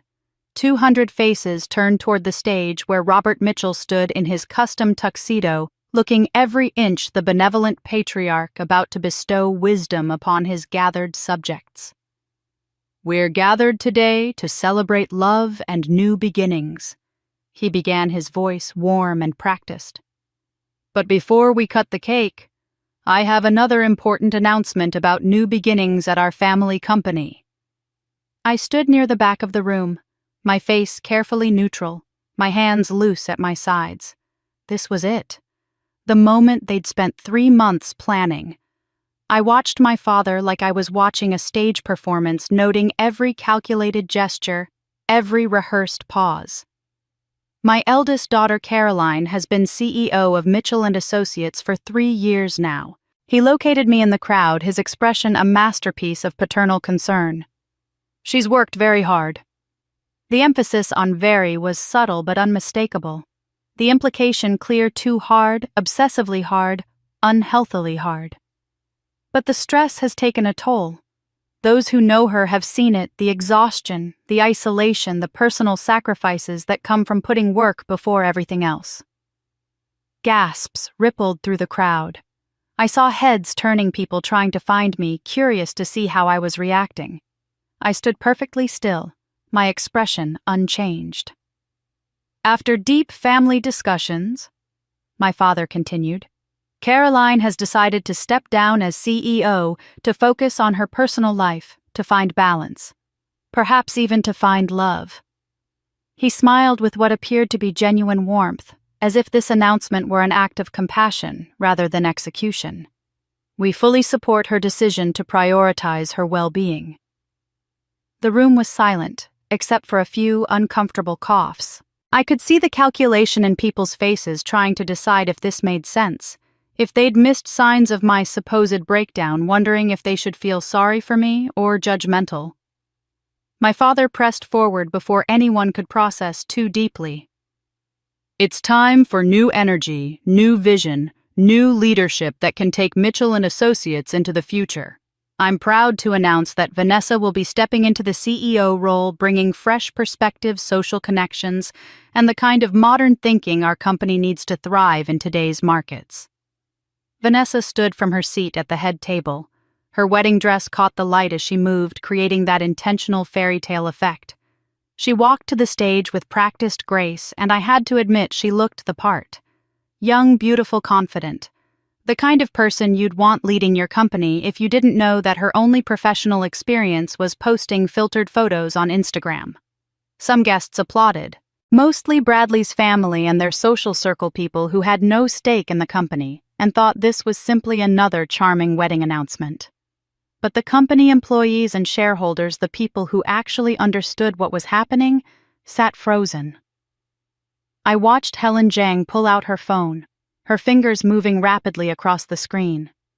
Marcus Chen's face was carved from stone, revealing nothing. Richard Crawford's hand tightened on his scotch glass, his knuckles white. My mother was dabbing at her eyes with a lace handkerchief, though whether from joy or performance was impossible to tell. She'd always been the better actor. Then the video began. The massive screens that had been showing wedding photos throughout cocktail hour went dark. Somber music swelled. Text appeared, "Mitchell & Associates, a company at a crossroads." I watched my own face appear on screen. Footage from the company holiday party last December, me holding a champagne glass, laughing at something someone had said. But the editing made it look different. The same clip repeated 3 times in rapid succession, making it appear I was drinking compulsively, refilling my glass again and again in what looked like concerning behavior. It was masterfully done. Anyone who didn't know the original context would see exactly what they were meant to see: a woman with a drinking problem. More footage. Me at board meetings looking tired. The clips were real. I had been tired working 16-hour days to close the Hartwell contract, but stripped of context, they looked like exhaustion born of incompetence rather than dedication. Me walking out of my office carrying file boxes. I'd been taking work home that night, but edited this way it looked like I was leaving in disgrace, already packing up my professional life. Then the voiceovers began. Concerned employees speaking in hushed, worried tones. She seemed increasingly erratic. We never knew what mood she'd be in. She was never around when we needed her. Always traveling, always absent. We were worried about the company's future. Honestly, we were worried about her. I recognized none of the voices. They were actors paid $5,000 each according to what I'd overheard that night in my father's study, but they sounded convincing, troubled, sincere. By the time the video ended, the room was thick with murmurs. I could feel the shift in energy, the way public opinion was being manufactured in real time. Some guests were looking at me with pity. Poor Caroline worked herself into a breakdown. Others with judgment, irresponsible, unstable. Perhaps they'd never trusted her leadership anyway. My father's voice cut through the noise. We love Caroline and want what's best for her. Today is about supporting her decision to step back to heal, to find herself again. He was still smiling, that warm, compassionate smile. Let's all wish her well on this new journey. The room was silent, waiting. 200 pairs of eyes found me standing near the back, the failed CEO in the ugly bridesmaid dress. The cautionary tale about women who prioritize career over family, the daughter who'd finally been put in her proper place. This was the moment I was supposed to break. Supposed to cry or flee or stand there paralyzed with humiliation while they completed my destruction. But instead of breaking, I rose. I walked through the silent crowd toward the stage. My heels clicked on the marble floor, each step echoing in the absolute quiet. I wasn't hurrying. I wasn't running. I moved with the deliberate pace of someone who knew exactly what she was doing. 200 people watched me climb the 3 steps to the stage. I stood next to my father for a moment, close enough to smell his cologne, the same scent he'd worn my entire life. He was smiling, certain this was my graceful exit, my public acceptance of defeat. I took the microphone from his hand. He released it willingly. My voice when I spoke was clear and calm, almost gentle. Thank you, Father, for that creative introduction. You're right about one thing today is about new beginnings. I paused. The room leaned forward, 200 people holding their breath. I am here to announce my resignation as CEO of Mitchell & Associates, effective immediately. The words landed like a physical blow. My mother exhaled audibly from her seat, a sound of pure relief. Vanessa's face transformed, glowing with triumph, with vindication, with the certainty that she'd finally gotten what she always deserved. My father's shoulders relaxed. His smile broadened. They'd won. It was over. I saw the devastation ripple through the shareholders and employees. Helen Zhang's face fell. 2 executives from the operations team looked at each other in horror. Richard Crawford actually started to stand, confusion and anger warring on his 72-year-old face. This wasn't the plan. What was I doing? I held up one hand. Wait. But before I step away from the company my grandfather built, I want to honor his memory. Many of you knew James Mitchell. You knew his values, his vision, his integrity. On the massive screens behind me, the character assassination video disappeared. In its place, photographs of my grandfather began to appear. Images I'd selected carefully over the past 3 weeks, pulled from company archives and family albums. My grandfather in 1952, standing in front of the original factory, young and determined. My grandfather on the factory floor in 1978, sleeves rolled up, talking to workers whose names he knew by heart. My grandfather receiving the Manufacturing Excellence Award in 1995. My grandfather shaking hands with employees at the company's 50th anniversary celebration. The mood in the room shifted. People's faces softened. This seemed graceful, appropriate. A loving tribute from a daughter honoring the man who'd built everything. Grandfather believed in 3 things above all. I continued, my voice still gentle, but with steel underneath now. Integrity, honesty, loyalty. He built this company on those principles. He believed business should be conducted with honor, that family meant protection, that leadership was a sacred trust. My father was nodding along, thinking I was wrapping up, preparing to exit with dignity. He left me something before he died, something important. I'd like to share it with all of you, especially those of you who knew him and loved him. I turned to signal the audio-visual team. The 2 technicians looked at my father, uncertain. Robert made a sharp, cutting motion with his hand. Stop this. Stop this now. But the lead technician, a union man named Marcus Rodriguez, whose job I'd protected during the recession when my father wanted to outsource AV services, caught my eye and nodded. He owed me. And he remembered. Static filled the ballroom's sound system. Then my grandfather's voice, weak but unmistakable. "Caroline, my dear girl, if you're hearing this, it means they succeeded." 200 people froze. A dead man was speaking. "I'm recording this in November 2009. Your parents visit me every day now, pressuring me. They bring lawyers, documents, papers to sign. They say you don't need the money, that you're strong, that you'll be successful on your own. They say Vanessa needs protection, needs security." My mother's face had gone white. My father stood frozen beside me, his hand half raised as if he could stop the recording through sheer will. "I'm old, Caroline. I'm tired. And I'm sick. The doctors say my mind is going. Early Alzheimer's, they call it. Your parents know this. They're using it against me. They bring documents when I'm confused, when I'm tired, when I can barely hold a pen." Vanessa's expression had shifted from triumph to confusion. She was looking at our parents, trying to understand. She clearly hadn't known about this part. This wasn't in their script. I tried to fight them. I called my attorney Harold, but they convinced me he was too old, that I needed someone new. I tried to tell the doctor what was happening, but who believes an old man with dementia? Richard Crawford was standing now, both hands gripping the back of his chair, his face fierce with recognition and rage. Marcus Chen had his phone out, recording everything. Helen Zhang was typing rapidly on her phone. The company employees were leaning forward, faces stricken, beginning to understand.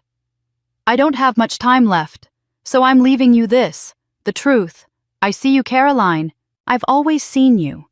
You are the one who has my discipline, my integrity, my drive. The company is yours by right, not by inheritance. Whatever happens to my will, whatever documents they make me sign, know that I tried to stop them. Know that I love you. I've left you something they can't take, the truth and the tools to fight back when you're ready." The recording clicked off. The silence that followed was absolute, suffocating. You could hear people breathing, hear the rustle of fabric as bodies shifted in chairs, hear someone's phone vibrate on a table. My father stood beside me, speechless for perhaps the first time in his life. My mother had both hands over her mouth. Vanessa looked small, suddenly lost in her enormous wedding dress, a child who'd stumbled into something she didn't understand. I still held the microphone. My expression hadn't changed. My voice when I spoke was calm as still water. Interesting, isn't it, a man's final words, his last testimony about what was done to him when he was too weak to fight back. I let that sink in for 3 heartbeats. Now let me show you what else I found. They thought my resignation was surrender. It was the opening move. I began with the wills. The screen behind me split into 2 columns. On the left, a document header appeared, James Mitchell's Last Will and Testament, January 2009. On the right, James Mitchell's Last Will and Testament, February 2010, filed upon death.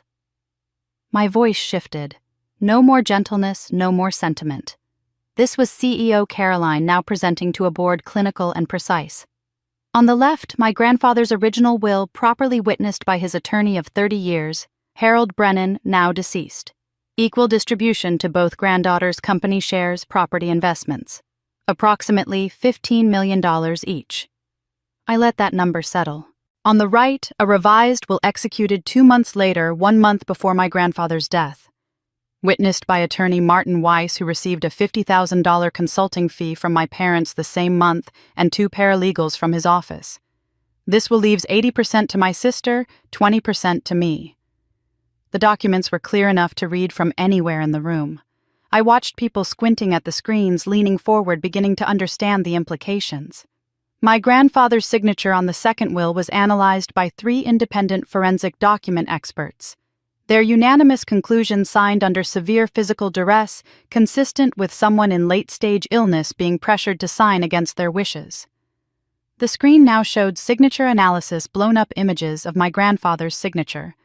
On the left, his signature from 2008, strong, steady, confident strokes. On the right, his signature from February 2010, shaking, uncertain, the letters barely formed.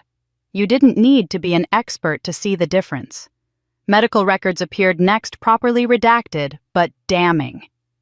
Patient showing signs of early-stage dementia, easily confused, susceptible to suggestion. The date, October 2009, 4 months before the second will was signed. My father finally found his voice. "This is absurd. That will was properly executed and legally filed." I didn't look at him. I kept my eyes on the audience, my voice level. "Legal and ethical are not the same thing, Father. You would know." I moved to the next section before he could respond. "But the will is personal family drama. Let's talk about the company." New documents flooded the screens. Bank statements, credit card reports, wire transfer records. I'd organized them like a prosecutor building a case, each piece of evidence numbered, dated, irrefutable. Over the past 2 years, my parents, serving as board members with fiduciary duty to this company and its shareholders, have transferred $187,000 in company funds for personal use. I clicked through the evidence systematically. Here, $23,000 to a consulting firm called Beaumont Advisory. This company is registered to Bradley's father's home address. It has no employees, no office, no website, no services rendered.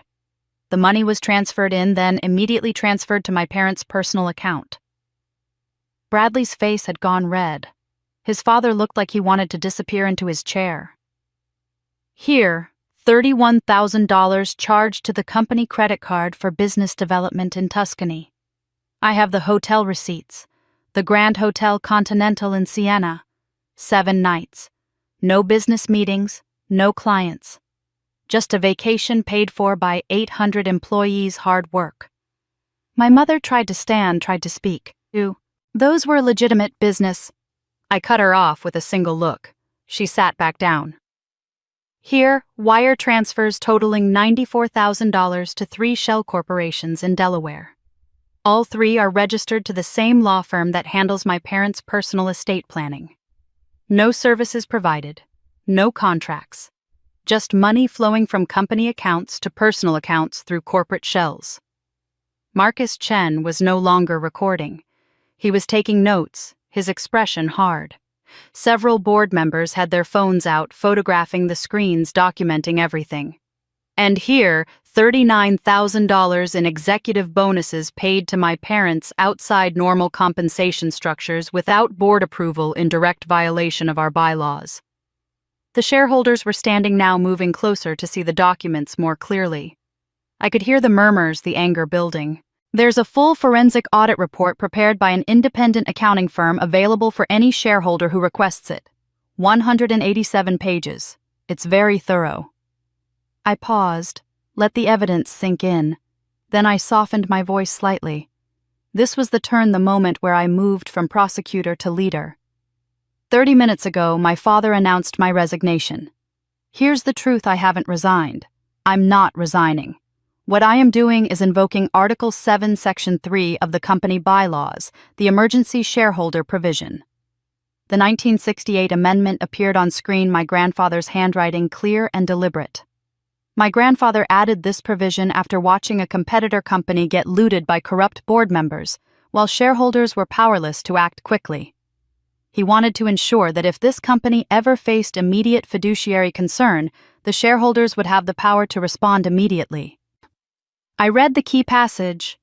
In the event of immediate fiduciary concern or evidence of breach of duty by board members, shareholders representing 40% or more of voting shares may petition for an emergency board review. I looked out at the crowd, found the faces I needed. I have secured commitments from shareholders representing 42% of voting shares. We are formally requesting an emergency board meeting pursuant to this provision. Richard Crawford stood, his 72-year-old voice clear and strong. I, Richard Crawford, representing 10% of voting shares, second this motion and demand immediate board review. Helen Zhang rose. Helen Zhang, 8% voting shares. I support this motion. Marcus Chen stood, his expression unreadable. Marcus Chen, 12% voting shares. supporting. Two other shareholders, Michael Torres and Patricia Wu, stood as well, their 1% each, suddenly crucial, suddenly powerful. My voice remained steady. Under this provision, standard notice periods are waived when prima facie evidence of breach is presented, which it has been. All shareholders are hereby formally noticed. Emergency board meeting will convene in 72 hours, May 15th at 2 p.m. at company headquarters. All voting shareholders will receive formal written notice within 24 hours. I set down the microphone with deliberate care, and in the silence that followed, I walked off the stage, and one by one they stood. The wedding reception disintegrated within minutes. Vanessa ran from the ballroom, her $50,000 dress trailing behind her crystal beading, catching the light one last time. Bradley chased after her, looking confused and devastated, a groom abandoned at his own reception. My mother collapsed into a chair near the head table, hyperventilating, her face buried in her hands. Two of her society friends rushed to her side, but I noticed they kept their distance, careful not to be photographed too close to the scandal. My father came at me as I descended the stage steps. "You ungrateful!" Richard Crawford materialized between us, his 72-year-old body suddenly solid as a wall. "Don't say another word, Robert.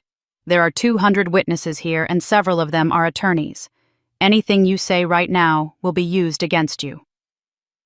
Security guards appeared at the edges of the ballroom. I'd alerted them hours earlier, just in case, told them there might be a disruption that required intervention. They moved in smoothly, professionally, positioning themselves to prevent any physical altercation. Guests were already leaving, gathering coats and purses, whispering to each other. I watched the exodus, people I'd known for years, colleagues, clients, family, friends, all fleeing like the ballroom was on fire. By 4 o'clock, the crystal ballroom was empty except for the wedding planners and catering staff who stood among the abandoned centerpieces looking shell-shocked. By 6 p.m. it was on Twitter. Someone had recorded parts of the confrontation on their phone. The hashtag was already trending, CEO Revenge. By 8 p.m. Business Insider had published a story, not the one my parents had leaked, but a new one. CEO exposes parents' alleged fraud at sister's wedding. By midnight, it had gone national. Cable news was running segments. My face was everywhere. The next 3 days were chaos compressed into 72 hours. My parents hired Thompson and Associates exactly as I'd predicted. 5 attorneys, all expensive, all known for aggressive tactics. They filed an emergency injunction Tuesday morning, trying to stop the board meeting, claiming improper notice and procedural violations. Sarah Chen was in court by Tuesday afternoon, countering with the exact bylaw language, citing precedent from a 1974 Delaware corporate case where similar emergency provisions had been upheld. The judge, a woman in her 60s who'd spent 20 years in corporate law, read the bylaws, read the precedent, and denied the injunction. "The language is clear," she said. "The procedures were followed. The meeting will proceed as scheduled." Shareholders received their formal notices by courier and email Tuesday evening. By Wednesday morning, the media had camped outside company headquarters. I gave one statement standing on the steps with Sarah beside me. "This is about protecting my grandfather's legacy and the 800 employees who depend on this company's integrity." Then I went inside and didn't come out. Thursday arrived. May 15th, 2 p.m. The company's main conference room had a capacity of 40 people. We packed in 23 voting shareholders, their attorneys, a court-appointed secretary, and a notary public.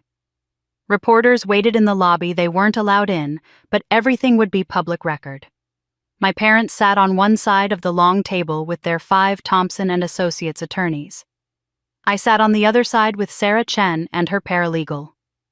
The room smelled like expensive cologne and fear. Thomas Whitney, our longest-serving independent board member at age 69, took his seat at the head of the table. He was known for being unflappable, the kind of man who'd navigated 40 years of corporate governance without ever raising his voice. He opened the meeting with bureaucratic precision.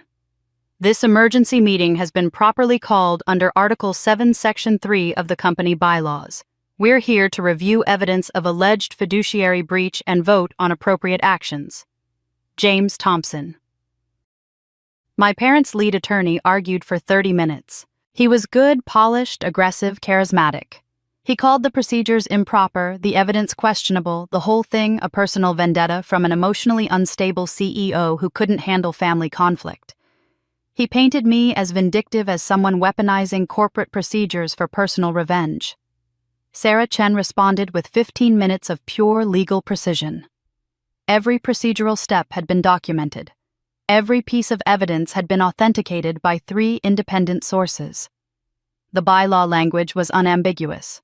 She presented the forensic accounting report, 187 pages bound professionally with tabs and exhibits. She presented the will analysis, 43 pages, from 3 different forensic document experts, all reaching the same conclusion. She presented medical records proving my grandfather's diminished capacity properly redacted to protect privacy while establishing the relevant facts. Then she played her trump card. The recording you heard at the reception has been authenticated by Dr. Patricia Morrison, one of the country's foremost forensic audio specialists. Dr. Morrison appeared via video conference testifying under oath. I spent 200 hours analyzing this recording using spectral analysis, magnetic tape degradation patterns, and voice stress analysis.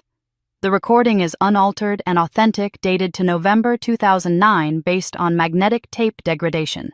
No splicing detected, no AI generation markers, no manipulation of any kind. Thompson tried to challenge her credentials, her methodology, her conclusions.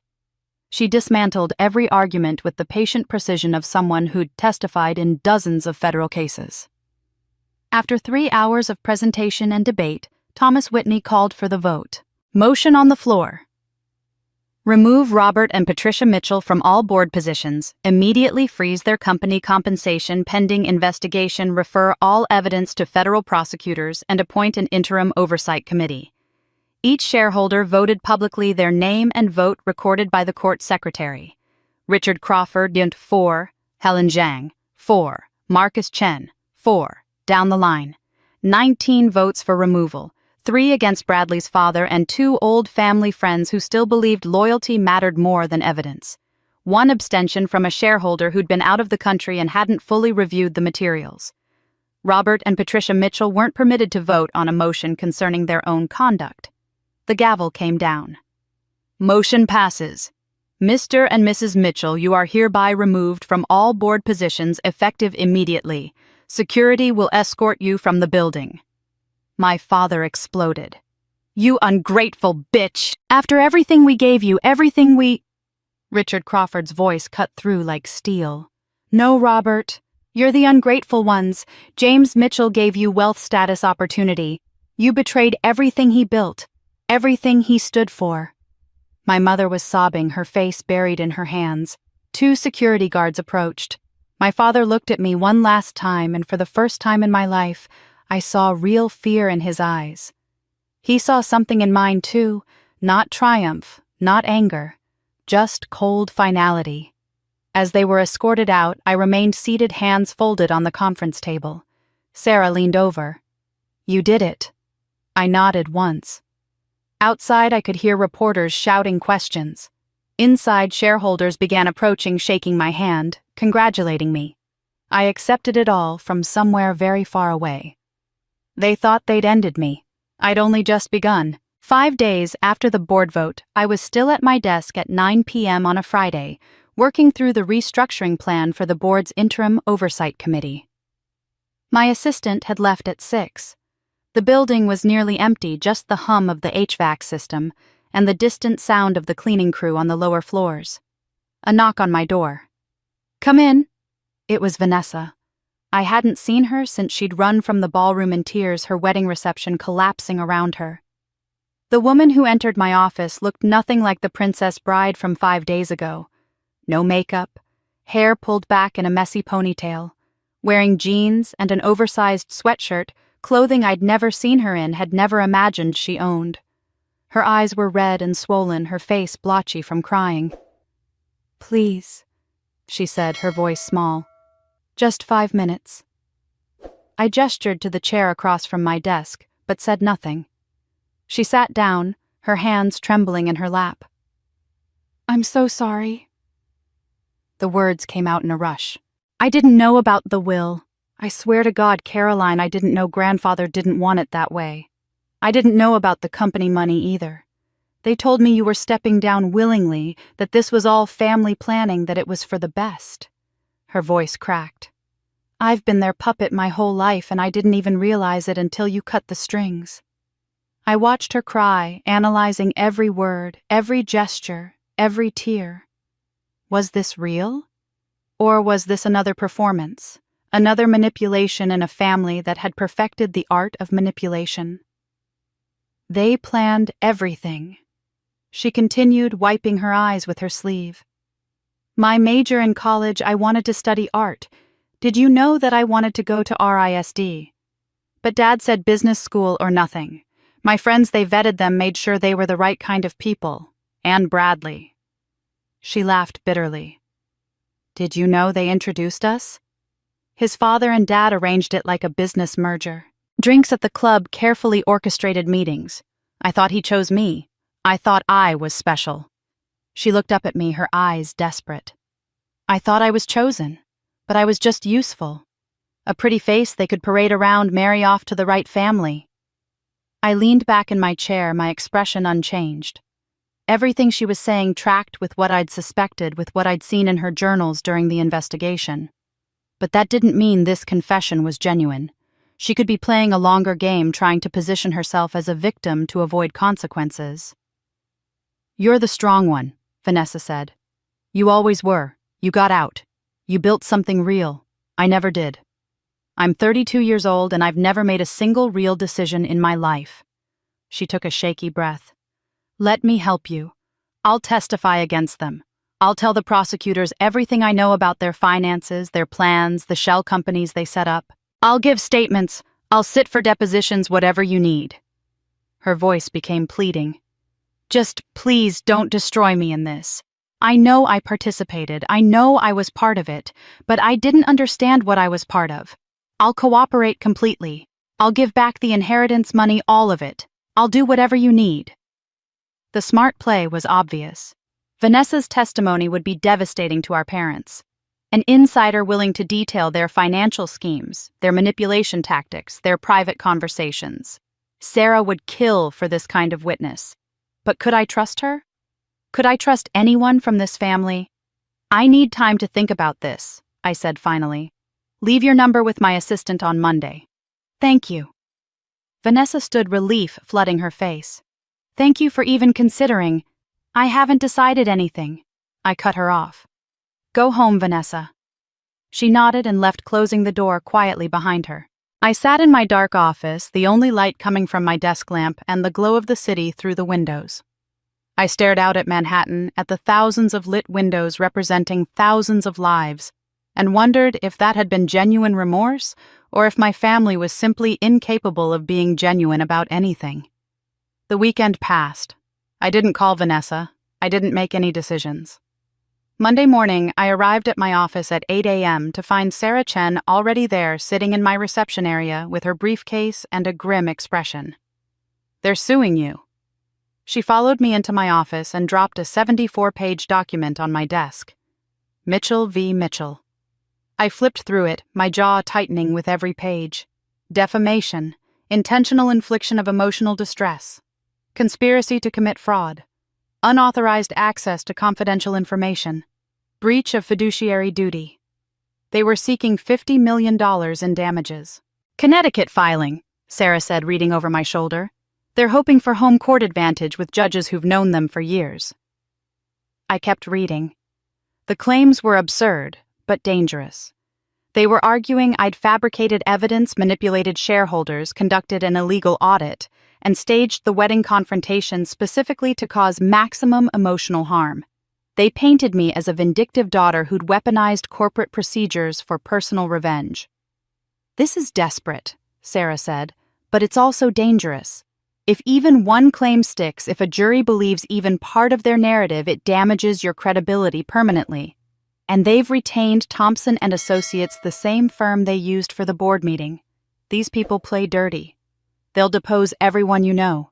They'll subpoena every email, every text message, every communication you've had for the past 5 years. They'll drag your personal life through discovery looking for anything that makes you look unstable or vindictive. This will be brutal. I set down the lawsuit and looked at Sarah. My voice was calm, steady. Then we fight brutally back. File a countersuit for the $187,000 in fraud. Add tortious interference with corporate governance. Add fraud in the inducement regarding the will. Make discovery go both ways. I want every email, every text, every financial record they have for the past 10 years. And file a motion to move this case to New York. We have home court advantage here, and I'm not playing on their turf. Sarah's expression shifted, a small smile playing at the corners of her mouth. Now you're thinking like a lawyer. I've been thinking like a CEO, I said. But I'm learning. They'd lost the company, but the war had just begun. The media explosion happened faster than even Sarah had predicted. Within a week, the story had jumped from business publications to mainstream news. CNN ran a primetime segment titled "Family Business Torn Apart by Inheritance Battle," complete with dramatic music and split-screen photos of me and my parents. The New York Times published a 5,000-word feature, "When Success Breeds Resentment, the Mitchell Family Saga." I read it over coffee one morning and barely recognized the people they were describing. Twitter became a battlefield. The hashtag Team Caroline trended for 3 days straight, filled with messages like, "Finally a CEO with integrity," and "She exposed corruption that's heroic, not vindictive." But Team Mitchell trended just as hard. "She ruined her own sister's wedding, that's psychotic," and "Family betrayal is still betrayal no matter the reason." I stopped reading the comments after the first day. They were all shouting at each other, none of them knowing any of us. I hired Turner & Associates, a crisis PR firm that specialized in corporate reputation management. Their advice was simple: lean into the truth-teller narrative, control the story, humanize myself without appearing weak. They arranged a carefully controlled interview with Businessweek. I sat in their Manhattan offices under studio lights wearing a navy suit and answered questions for 2 hours. I didn't want this fight. I told the interviewer, a woman in her 50s who'd been covering business for 20 years. But when I discovered my grandfather was manipulated in his final days, when I found evidence that the company he built with his own hands was being defrauded, I had no choice. This isn't about family drama. It's about protecting 800 jobs and honoring a good man's legacy. The article ran the following week. It was sympathetic, thoughtful, balanced. My approval ratings among business leaders climbed to 68%, according to a poll conducted by Fortune magazine. I should have felt vindicated. Instead, I felt exhausted. Because my parents weren't sitting idle. They appeared on a local Connecticut news program, a soft-focus morning show that usually covered garden parties and charity fundraisers. The interviewer lobbed them softball questions while they played their parts perfectly. My mother wore minimal makeup, her hair graying naturally, looking every bit the devastated matriarch. She cried on camera. "Our daughter has had a breakdown," she said, dabbing her eyes with a tissue. "We're trying to get her help, but she's surrounded by people who are encouraging this delusion. People who want to use her pain for their own gain." My father sat beside her, suddenly looking every one of his 68 years. He'd let his hair grow slightly too long, hadn't shaved as closely as usual. He looked aged, frail, wounded. "We love both our daughters," he said, his voice breaking slightly. "This company is just a company, brick-and-mortar numbers on a page. Family is forever. We're praying Caroline gets the mental health support she needs before it's too late." The anonymous leak started shortly after. Sources close to the family told tabloids about my obsessive work habits, my inability to maintain relationships, my controlling personality. The Daily Mail ran a piece with the headline, "Lonely CEO's Revenge Did Career Obsession Drive Caroline Mitchell to Destroy Her Family." The article included unflattering photos of me leaving the office at midnight looking haggard under the parking garage lights. My PR firm pushed back with facts, company growth numbers, employee testimonials, the forensic audit report. But facts were boring. Emotions stuck. The narrative was shifting and I could feel it slipping away from me despite everything I'd proven. 3 weeks into the legal battle, I noticed something else wrong. Details from my private strategy sessions with Sarah were appearing in my parents' legal filings. Arguments I'd planned to make were being preemptively countered. Evidence I intended to introduce was being challenged before I'd even mentioned it publicly. Someone was leaking information, and they had access to my most confidential planning. I narrowed down the suspects. My assistant Jessica had been with me for 5 years and had access to my calendar, my emails, everything. David Park knew all the financial details and had been in most strategy meetings. Sarah's paralegal, a recent law school graduate named Amy Chen, was young, underpaid, and potentially vulnerable to bribes. I set 3 careful traps. I told Jessica about a planned deposition of a former board member, giving her a specific false date and time. I mentioned to David that I'd found additional evidence of fraud, a completely fabricated wire transfer to a non-existent shell company. I told Amy that we were scheduling an emergency meeting with expert witnesses, giving her a fake location. Then I waited. 1 week later, my parents' attorneys filed a motion. Buried in the supporting documents was a reference to the fabricated wire transfer I'd mentioned only to David. The exact amount, the exact non-existent company name, the exact dates I'd invented. My chest tightened as I read it. I read it again, hoping I'd misunderstood, hoping there was some other explanation. There wasn't. David Park, my CFO, the man who'd worked for my grandfather for 30 years. The man I'd trusted with the double agent strategy, who I'd believed was feeding my parents false information while secretly working for me. He'd been playing both sides. Or worse, he'd been playing me the entire time. The betrayal felt different than my family's. My parents had always been predictable in their selfishness. But David, I had chosen to trust him. I had extended that trust deliberately, strategically, believing in the loyalty he'd claimed to feel for my grandfather. That night I sat in my apartment with a glass of wine I didn't drink, staring at my phone. Finally, at 11 p.m., I called him. My office. Tomorrow, 8 a.m. Come alone. Caroline, I hung up. The betrayal from inside hurt more than anything they'd done. David Park entered my office at 8 a.m. exactly. I was standing at the window with my back to him, arms crossed, watching the morning traffic crawl down Fifth Avenue. The city was waking up, oblivious to the confrontation about to happen 40 stories above it. "Close the door," I said without turning around. He did. The click echoed in the silent office. I let the silence stretch, let him stand there wondering what I knew how much trouble he was in. Finally, I turned. My eyes were ice. "I know you've been feeding information to my parents." David's expression didn't change.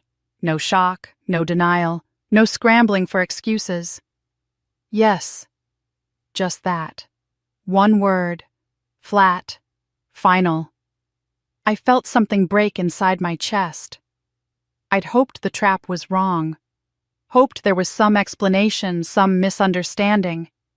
Hoped that at least one person in this entire nightmare could be trusted.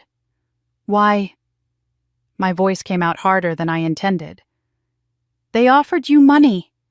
A position when they somehow reclaimed the company. What was your price, David?" He cut me off, his voice sharp. "You think I'd betray you for money?" He walked to my desk, set down his laptop, opened it, and turned the screen to face me. "Look." On the screen, encrypted folders, dozens of them organized by date, files labeled with my parents' names, their attorneys' names, timestamps of communications. Every piece of information I gave them was false. David said, his voice steady and deliberate. Every document was misleading. Every timeline was wrong. Every strategy I suggested was designed to make them overconfident and lead them into legal traps. I stared at the screen, my mind racing to catch up. David pulled up communication logs, emails between him and Sarah Chen's firm, encrypted messages coordinating exactly what false information to feed when. A detailed spreadsheet tracking what lies had been told and how my parents had incorporated them into their legal strategy. 3 weeks ago, they contacted me through an intermediary, a lawyer I'd never met, offering $500,000 to turn on you, I took the meeting. I took their money, which I immediately placed in an escrow account as evidence of attempted bribery. And then I gave them exactly what Sarah Chen and I had planned to give them: garbage, wrapped in just enough truth to be believable. He clicked through more files.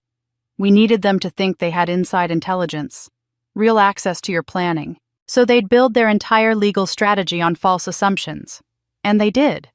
Their current lawsuit is based on evidence they think proves you fabricated documents, but that evidence came from me and it's completely fake. When we reveal that in court, their entire case collapses.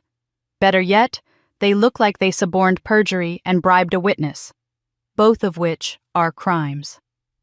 I sat down slowly in my desk chair, trying to process what I was hearing. Sarah knew about this.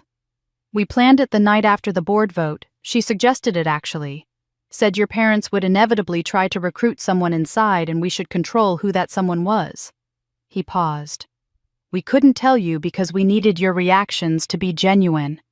If anyone was watching you for tells, for signs you knew about the double agent operation, they needed to see real confusion, real concern when the leaks started. I'm sorry for that. I know what it must have felt like to think I'd betrayed you. I looked at him, 58 years old, gray starting to show at his temples, wearing the same style of conservative suit he'd worn every day for the 5 years he'd been my CFO. Before that, an accountant for 25 years. 30 years total with this company. Why? I asked quietly. Why risk everything for this? David's professional mask cracked. His voice when he spoke was thick with emotion. Your grandfather hired me in 1995. I was 28, fresh out of business school with an MBA and a mountain of debt. I applied to 43 companies that year. 12 of them granted me interviews. Every single one rejected me.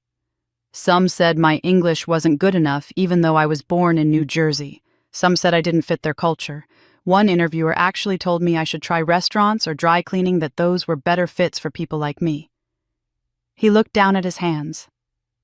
I was about to give up. Move back in with my parents. Maybe go back to Korea, start over there. Then your grandfather called me personally, said he'd read my thesis on supply chain optimization and wanted to talk. I thought it was a joke at first, but I went to the interview and he offered me a job on the spot. Can you start Monday? That was it. No hesitation, no concerns about my accent or my culture or whether I fit. His voice grew quieter. He paid for my CPA exam preparation course. When my mother got cancer 3 years later and the bills started piling up, he gave me a personal loan for $50,000 and told me to pay it back whenever I could. Not through payroll deduction, not with interest. Just whenever.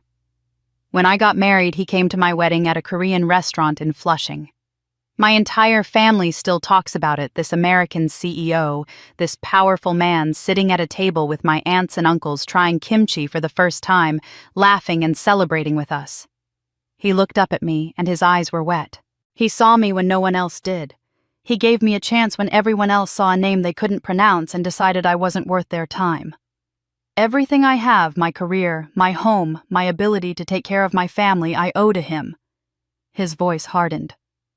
When you played that recording at the wedding, when I heard how your parents manipulated him, pressured him when his mind was failing, used his illness against him, I knew what I had to do. This was for him, for his memory, for everything he believed in. He paused.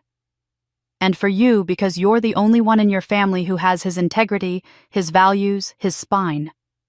I stood up and walked around the desk. David tensed, uncertain. I did something I never did in professional settings, something that violated every boundary I'd carefully maintained. I hugged him. Brief, awkward, but genuine. Thank you, I said. When I stepped back, David nodded once. His professional mask was back in place, but something had shifted between us. We're going to destroy them legally, he said, thoroughly and completely. They're walking into a courtroom with a strategy based entirely on false intelligence. It's going to be spectacular. For the first time in months, I wasn't fighting alone. 2 months after the board vote, my sister's carefully constructed life came apart in the pages of page 6. The photos were damning. Vanessa and Derek Santos, the wedding planner, she'd paid $150,000, leaving a boutique hotel in Soho at 2 in the afternoon. His hand on her back. Her looking up at him with an expression I'd never seen her direct at Bradley. The next photo caught them kissing in the lobby, then freezing when they spotted the photographer guilt written across both their faces. More photos surfaced over the following days. Vanessa and Derek at a restaurant in the West Village 6 months ago. At a bar in Tribeca during what should have been a wedding planning meeting. Text messages leaked to TMZ. Someone had sold them for $25,000. Probably a friend who needed money more than loyalty. The messages were explicit, detailing rendezvous during wedding preparations, mocking Bradley. One message from Vanessa read, "He's so clueless. Keeps talking about the honeymoon while I'm planning tomorrow with you." Bradley filed for annulment 48 hours after the story broke. His lawyer released a terse statement. "The marriage was based on fraudulent pretenses and is hereby dissolved. Mr. Beaumont will have no further comment." Vanessa's Instagram became a battlefield. Her carefully curated feed of designer outfits and lifestyle content was flooded with comments. 30,000 followers disappeared in 3 days. The brand partnerships she'd spent years cultivating, the skincare companies, the fashion labels, the luxury hotels that had given her free stays in exchange for posts, all dropped her within a week. The woman who was supposed to become CEO had become a tabloid punchline, a cautionary tale about influencers and infidelity. But it got worse. Bradley's family, determined to ensure Vanessa received nothing in the annulment, hired a forensic accountant to examine the wedding expenses. What they found was interesting. The wedding budget had been $500,000. The accountant's report showed that only $350,000 had actually been spent on the venue, the flowers, the dress, the catering. The remaining $150,000 had been transferred by Vanessa to 3 different accounts over the past 2 years. One in the Cayman Islands, one in Switzerland, one in Singapore. She'd been embezzling from her own wedding fund, siphoning money her parents had given her into offshore accounts. The accountant's report suggested she'd been planning to use the money to fund a lifestyle brand once she became CEO, a business venture she'd apparently been developing in secret. The accountant sent his findings to the FBI. Wire fraud, financial fraud, possible money laundering. I learned about the investigation from a phone call on a Tuesday morning. Special Agent Rebecca Torres, FBI Financial Crimes Division. "Ms. Mitchell, we're investigating your sister for potential financial crimes. We understand you're not involved, but we may need your cooperation as we proceed." "I'll provide whatever you need," I said. "Thank you. We'll be in touch." I hung up and sat at my desk, staring out at the city. I should have felt something, satisfaction, vindication, maybe even pity. Instead, I felt nothing. Just the cold recognition that Vanessa had always been heading towards self-destruction. She'd been raised to believe she was entitled to everything, accountable for nothing. This was the inevitable result. My mother tried desperately to save her golden child. She hired Martin Rothstein, the best criminal defense attorney in New York, at $850 an hour. She paid for crisis management consultants. She called in every favor she had left, which weren't many after the company scandal. She gave an interview to a sympathetic journalist from a Connecticut lifestyle magazine, trying to control the narrative. "My youngest daughter made mistakes, but she's being crucified by the media, while my eldest daughter is praised for destroying our family. Where's the fairness in that?" She tried to spin Vanessa's affair as a cry for help, the embezzlement as a misunderstanding about budget management. "She was overwhelmed by family pressure," Patricia told the interviewer. "The wedding planning, the expectations, the company drama. She made poor choices, but they came from a place of stress and confusion, not malice." Nobody was buying it. The press had moved on from family drama to a simpler, more satisfying story. Spoiled rich girl commits fraud, gets caught, faces consequences. It was exactly the kind of morality tale people loved. Vanessa's lawyer negotiated with the FBI. In exchange for full cooperation, testimony about our parents' finances, their shell companies, their tax evasion schemes. Every financial irregularity she'd witnessed over the years, the FBI would recommend minimal charges for the wedding fund embezzlement. Probably probation community service restitution. Vanessa took the deal. My mother's attempts to protect her daughter had backfired spectacularly. Now both of her daughters were aligned against her and my father. The irony wasn't lost on anyone. The woman who'd spent decades dividing her daughters, playing them against each other, using one to diminish the other, had finally succeeded in uniting them, just not in the way she'd intended. I read about Vanessa's cooperation agreement in the Wall Street Journal over morning coffee. Sarah called me immediately. "Your sister just handed us a nuclear weapon," she said. "Her testimony will bury your parents." "I know. Are you okay with this?" I thought about it.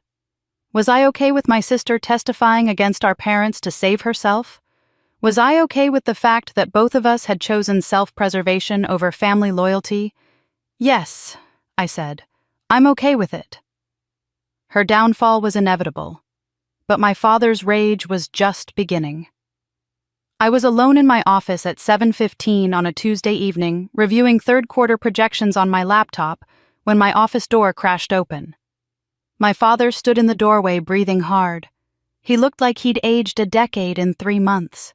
Unshaven, his hair unkempt, his suit wrinkled in a way I'd never seen.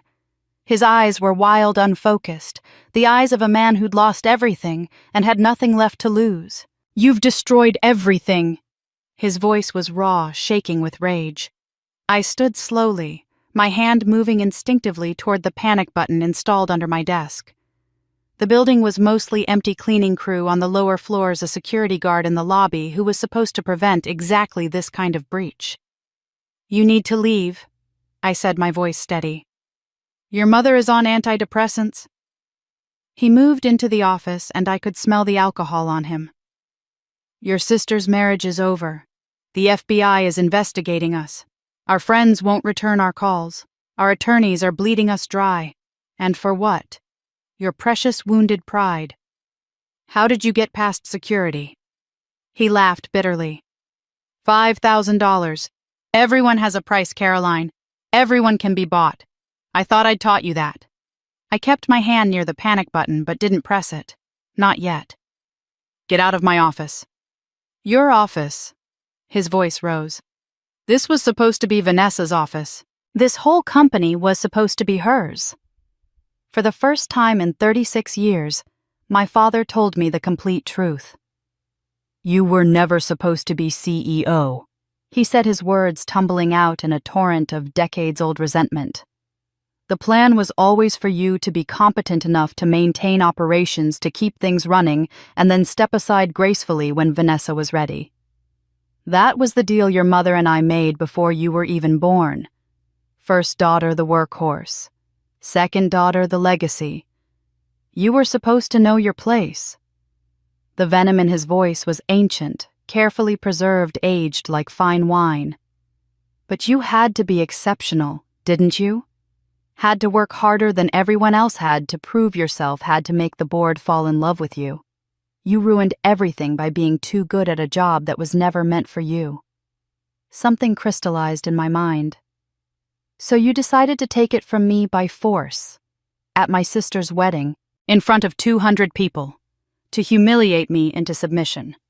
"Yes," he was screaming now, his face purple, "because nothing else worked.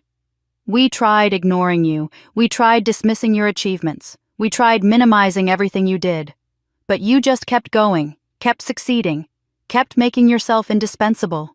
You wouldn't stay in your lane." I pulled my hand away from the panic button. I didn't need security. I needed to finish this myself. I walked around my desk until I stood 3 feet from him. When I spoke, my voice was cold as winter. "I am not your employee anymore. I am not your daughter anymore. I am the CEO of grandfather's company, and you are a thief who stole from him when he was dying. You stole from 800 employees who trusted you. You have no power here. No authority, no say in anything that happens in this building." I stepped closer and he stepped back. "You thought you could control me my entire life. You thought if you withheld enough love, enough approval, enough acknowledgement, I'd break. I'd become small enough to fit in the box you'd built for me. My voice dropped. The truth is, you lost control of me the moment grandfather saw something in me you never did integrity. My father's face went from purple to red to white. I will destroy you. I will take everything from you. I'll spend every dollar I have left. I'll call in every favor. You already tried that, I said quietly. At my sister's wedding. In front of the entire industry. In front of senators and CEOs and every person whose opinion you've ever cared about. Remember how that turned out. I walked past him to my office door and opened it. Security was running down the hallway. Someone had heard the shouting, or maybe the guard my father had bribed had developed a conscience. Leave now, or I press charges for trespassing, bribing security personnel, and threatening a corporate officer. Your choice. 2 security guards reached my door. Both young men who looked uncertain about manhandling a 68-year-old man in an expensive suit. Escort Mr. Mitchell from the building, I said. He's not welcome here. As they each took one of his arms, my father looked back at me. His eyes were desperate, searching for something, fear maybe, or doubt, or some sign that he still had power over me. You're just like me, he said. Cold, calculating, ruthless. You think you're different, but you're exactly like me. I held his gaze. When I spoke, my voice was quiet, but I knew he heard every word. No, I'm exactly like grandfather. That's what terrifies you. The security guards led him away. I heard his voice echoing in the hallway, still shouting, but the words were incoherent now. I closed my office door and stood there for a long moment, my hand on the handle. For the first time, I'd seen real fear in his eyes, and he'd mistaken mine for weakness. The civil lawsuit had a trial date 6 months after my parents filed. Mitchell v. Mitchell would go before a jury in federal court, and whoever lost would lose everything: credibility, reputation, any chance of redemption. Sarah Chen expanded our legal team. 2 additional partners from Morrison & Associates joined specialists in defamation and corporate governance. 3 paralegals worked around the clock preparing exhibits and witness lists. We hired a jury consultant, a woman who'd helped select juries in some of the country's most high-profile cases. The cost climbed to $400,000. I paid it all from personal funds, watching my savings evaporate into legal fees. My parents had Thompson & Associates, 6 attorneys, all working on contingency plus expenses, burning through what remained of my parents' savings. They'd already spent over $300,000 and we hadn't even reached trial. The discovery phase was brutal. Both sides subpoenaed everything. I had to turn over every personal email from the past 5 years, every text message, my complete dating history. They demanded my therapy records. I'd seen a therapist twice in 2019 for work-related stress after a particularly difficult merger. 2 sessions, but they'd use it to paint me as unstable. They subpoenaed employee reviews I'd written looking for evidence of vindictiveness. Former boyfriends were contacted. College friends were interviewed. Every aspect of my life was examined under a microscope and photographed for evidence. Sarah sat across from me in my office one evening, surrounded by bankers' boxes full of discovery materials. They're going to paint you as vindictive, unstable, obsessed with revenge, she said bluntly. They'll say you couldn't handle being ignored by your family, so you weaponized corporate procedures to destroy them. They'll say this is about your ego, not justice. Are you ready for them to systematically tear apart your character in front of a jury? I looked at her steadily. They've been tearing apart my character my whole life, Sarah. At least now there are rules. 2 weeks before trial, the character assassination began in earnest. Sources close to the family, my parents' lawyers, obviously started leaking stories to friendly media outlets. The Connecticut Post ran a piece, Caroline Mitchell, A Portrait of Isolation. Anonymous sources described me as troubled, unable to maintain relationships, obsessed with proving myself to a family that had always loved her, but couldn't reach her through her walls of ambition. They dug up my college hospitalization.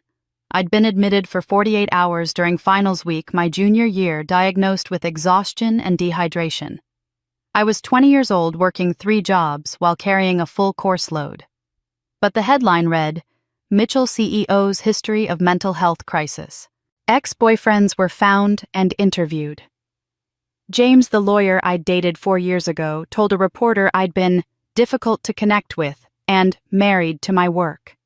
He wasn't wrong, but the context made me sound pathological rather than dedicated. Former employees I'd fired for cause, people who'd falsified expense reports or sexually harassed colleagues, were presented as victims of my vindictive nature. One man I'd terminated for repeatedly showing up drunk claimed I'd had a personal vendetta against him. None of it was illegal. It was just strategic character destruction, and it was working. My PR team pushed back with facts. My successful 3-year tenure as CEO. Employee satisfaction scores that had climbed from 62% to 91% under my leadership. Revenue growth, client retention, awards from industry publications. But facts were boring compared to the drama of a lonely, possibly unstable CEO destroying her family out of spite. A poll conducted the week before trial showed public opinion split exactly down the middle. 50% viewed me as a hero exposing corruption. 50% viewed me as a villain using corporate warfare to settle family scores. Sarah advised against it, but I made a decision. I agreed to a 60 minutes interview scheduled to air 3 days before trial. Leslie Stahl met me in a studio in Manhattan, her legendary journalistic instincts honed over decades. She asked the hard questions. Did you plan this confrontation at your sister's wedding? Yes. That's quite calculated, isn't it? Yes. They were planning to humiliate me publicly to announce my forced resignation in front of 200 witnesses. I chose to confront them publicly, but with evidence and truth, rather than manipulation. Some people say this is vindictive, that you destroyed your family out of revenge. I paused, choosing my words carefully. Some people confuse justice with vengeance. If a stranger embezzled from a company and manipulated an elderly man's will, we'd call that criminal. We'd demand accountability. Why should it be different when family does it? Why should blood excuse fraud? Do you regret destroying your family? For the first time in the interview, I let emotion show.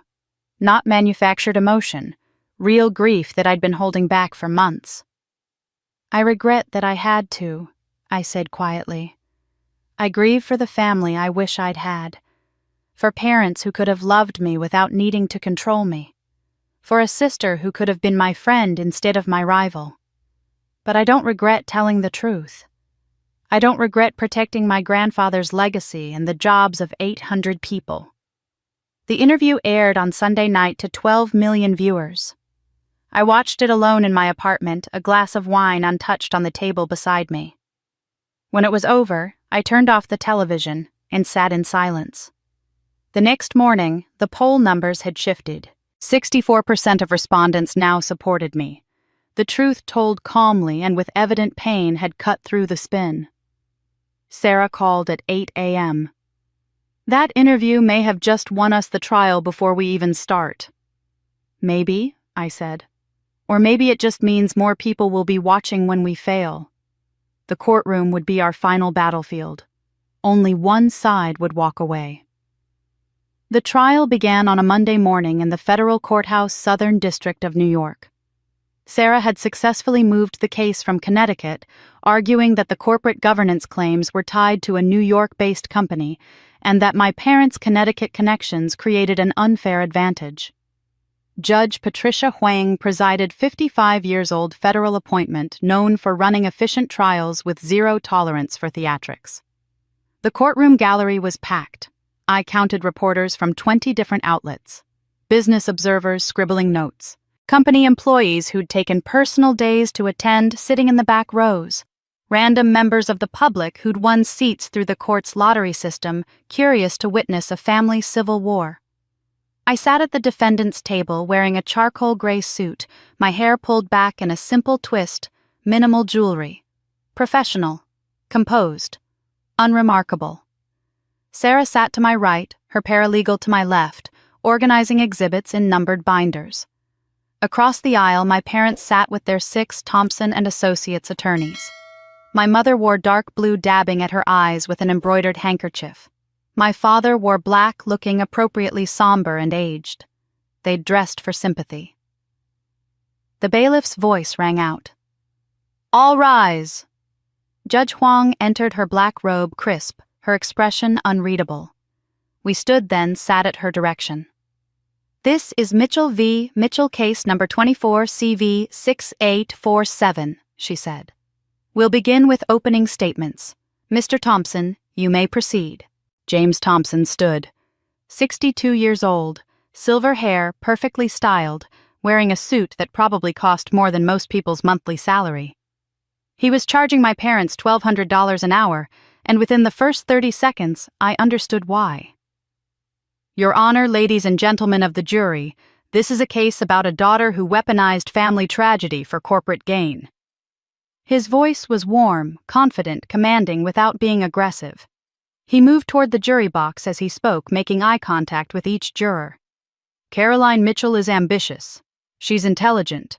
She's ruthless in business. These aren't criticisms, they're facts she'd probably acknowledge herself. But when that ambition, that ruthlessness, turned against her own family, it became something else entirely. It became a calculated campaign of public humiliation designed to destroy her parents and steal a company they'd devoted their lives to building. He presented the wedding confrontation as premeditated cruelty. She didn't go to authorities. She didn't use proper corporate channels. She didn't attempt mediation or family counseling. Instead, she chose the most painful public venue possible, her sister's wedding day, in front of 200 guests. She staged a theatrical ambush designed to inflict maximum emotional damage while positioning herself as the victim. He attacked the recording, my grandfather's voice, that had been so powerful at the wedding. This recording, which surfaced conveniently exactly when Ms. Mitchell needed it, was authenticated by experts she hired and paid. Experts who had every incentive to tell her what she wanted to hear. The recording is allegedly from 2009, but Ms. Mitchell claims she only found it months ago. Convenient timing, wouldn't you say? He suggested the will analysis was merely interpretation, not proven fact. Document experts looked at signatures and made educated guesses about duress. But James Mitchell was 87 years old, terminally ill. Of course, his signature was shakier than it had been years before. That's what happens when you're dying. It doesn't prove manipulation. It proves mortality. Then came the character witnesses. My ex-boyfriend James took the stand looking uncomfortable in a suit. Thompson asked gentle leading questions. "In your relationship with Ms. Mitchell, did she prioritize work over personal connection?" "Yes, always. She'd cancel plans for meetings, miss important events because of work. I don't think she knew how to be present with another person." A former employee I'd fired for cause, a man who'd been verbally abusive to subordinates, testified that I'd fired him for questioning my decisions, rather than for documented misconduct.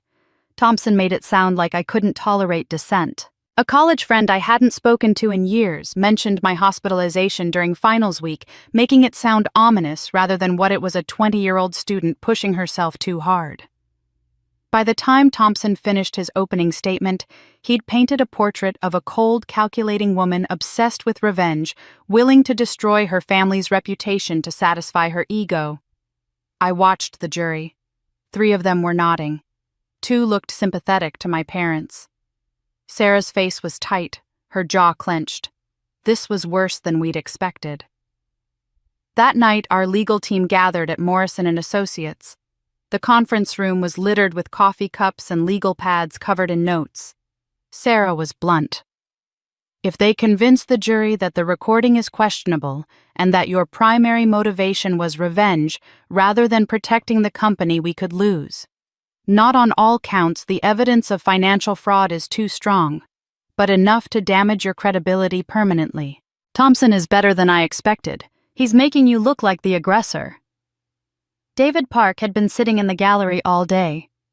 He spoke up now. "What about the FBI investigation into her parents? Can't we mention that?" Sarah shook her head. "It's an ongoing investigation. Judge won't allow it too prejudicial, and it hasn't resulted in charges yet. We reviewed strategy until 2 a.m. Every argument Thompson had made, every witness he'd called, every doubt he'd planted. We prepared our responses, refined. Our witness list, adjusted our approach. When I finally got back to my apartment at 3 a.m., I was too wired to sleep. I stood at my floor-to-ceiling windows, looking out at Manhattan, at the lights that never went dark, at the city that kept moving regardless of individual human drama. I'd spent $500,000 on legal fees, 6 months of character assassination. My family was destroyed, my sister's marriage annulled, my parents facing federal investigation. And I might still lose this trial. I might walk away with my reputation in tatters, publicly branded as a vindictive daughter who'd weaponized corporate procedures for personal revenge. I looked at my reflection in the dark glass and barely recognized the woman staring back. Was I the hero? The villain? Had I been right to do what I did, or had I let 36 years of resentment turn me into exactly what Thompson claimed, someone who'd confused justice with vengeance? At 4 a.m., I finally collapsed on my couch, still wearing my suit, too exhausted to change clothes or move to my bed. And then our lawyers stood up with the evidence they never saw coming. Day 4 of the trial. Sarah Chen stood and addressed Judge Huang. "Your Honor, the defense calls Dr. Sarah Chen." A woman in her late 30s entered the courtroom, professional, confident Southeast Asian, carrying a leather folder. My parents' lawyers leaned together, whispering. This name hadn't been on our original witness list. James Thompson was on his feet immediately. "Your Honor, this witness wasn't disclosed in accordance with discovery rules," Sarah responded smoothly. "Your Honor, Dr. Chen only became available yesterday due to a scheduling conflict with another federal case. We filed notice first thing this morning in compliance with Rule 26's provisions for late disclosed witnesses." Judge Huang reviewed the filing on her tablet. "The notice was timely. I'll allow it. Proceed." Dr. Chen took the stand, was sworn in, and sat with the composure of someone who'd done this dozens of times. "Please state your credentials for the court," Sarah said. "I'm Dr. Sarah Chen, forensic audio specialist. Ph.D. from MIT in electrical engineering and computer science with specialization in digital signal processing. I've been analyzing audio recordings for authenticity for 15 years. I've testified in 47 federal cases, including 3 that reached the Supreme Court." "And did you analyze the recording at issue in this case?" "Yes, I did." "Please describe your methodology." Dr. Chen opened her folder, pulling out detailed reports. "I spent 200 hours analyzing the recording using multiple techniques. Spectral analysis to examine frequency patterns, magnetic tape degradation analysis to determine age, background noise signatures to verify environmental consistency, voice stress analysis to detect any manipulation of the speaker's vocal patterns." "What was your conclusion?" "The recording is 100% authentic and unaltered. Based on magnetic tape degradation patterns and oxide layer analysis, it was recorded in November 2009, no splicing detected. No digital manipulation, no AI generation markers. This is a genuine recording of James Mitchell made on analog equipment in 2009. Thompson objected. "Your Honor, this witness is analyzing a tape provided by the defendant. Chain of custody is suspect." Dr. Chen didn't wait for Sarah to respond. "I analyzed the original cassette tape retrieved from First National Bank safety deposit box number 247, accessed legally through estate documents. I examined the physical tape itself, not a copy. I documented the chain of custody from the moment the box was opened. It's unbreakable." I watched the jury. Several were leaning forward now, interested.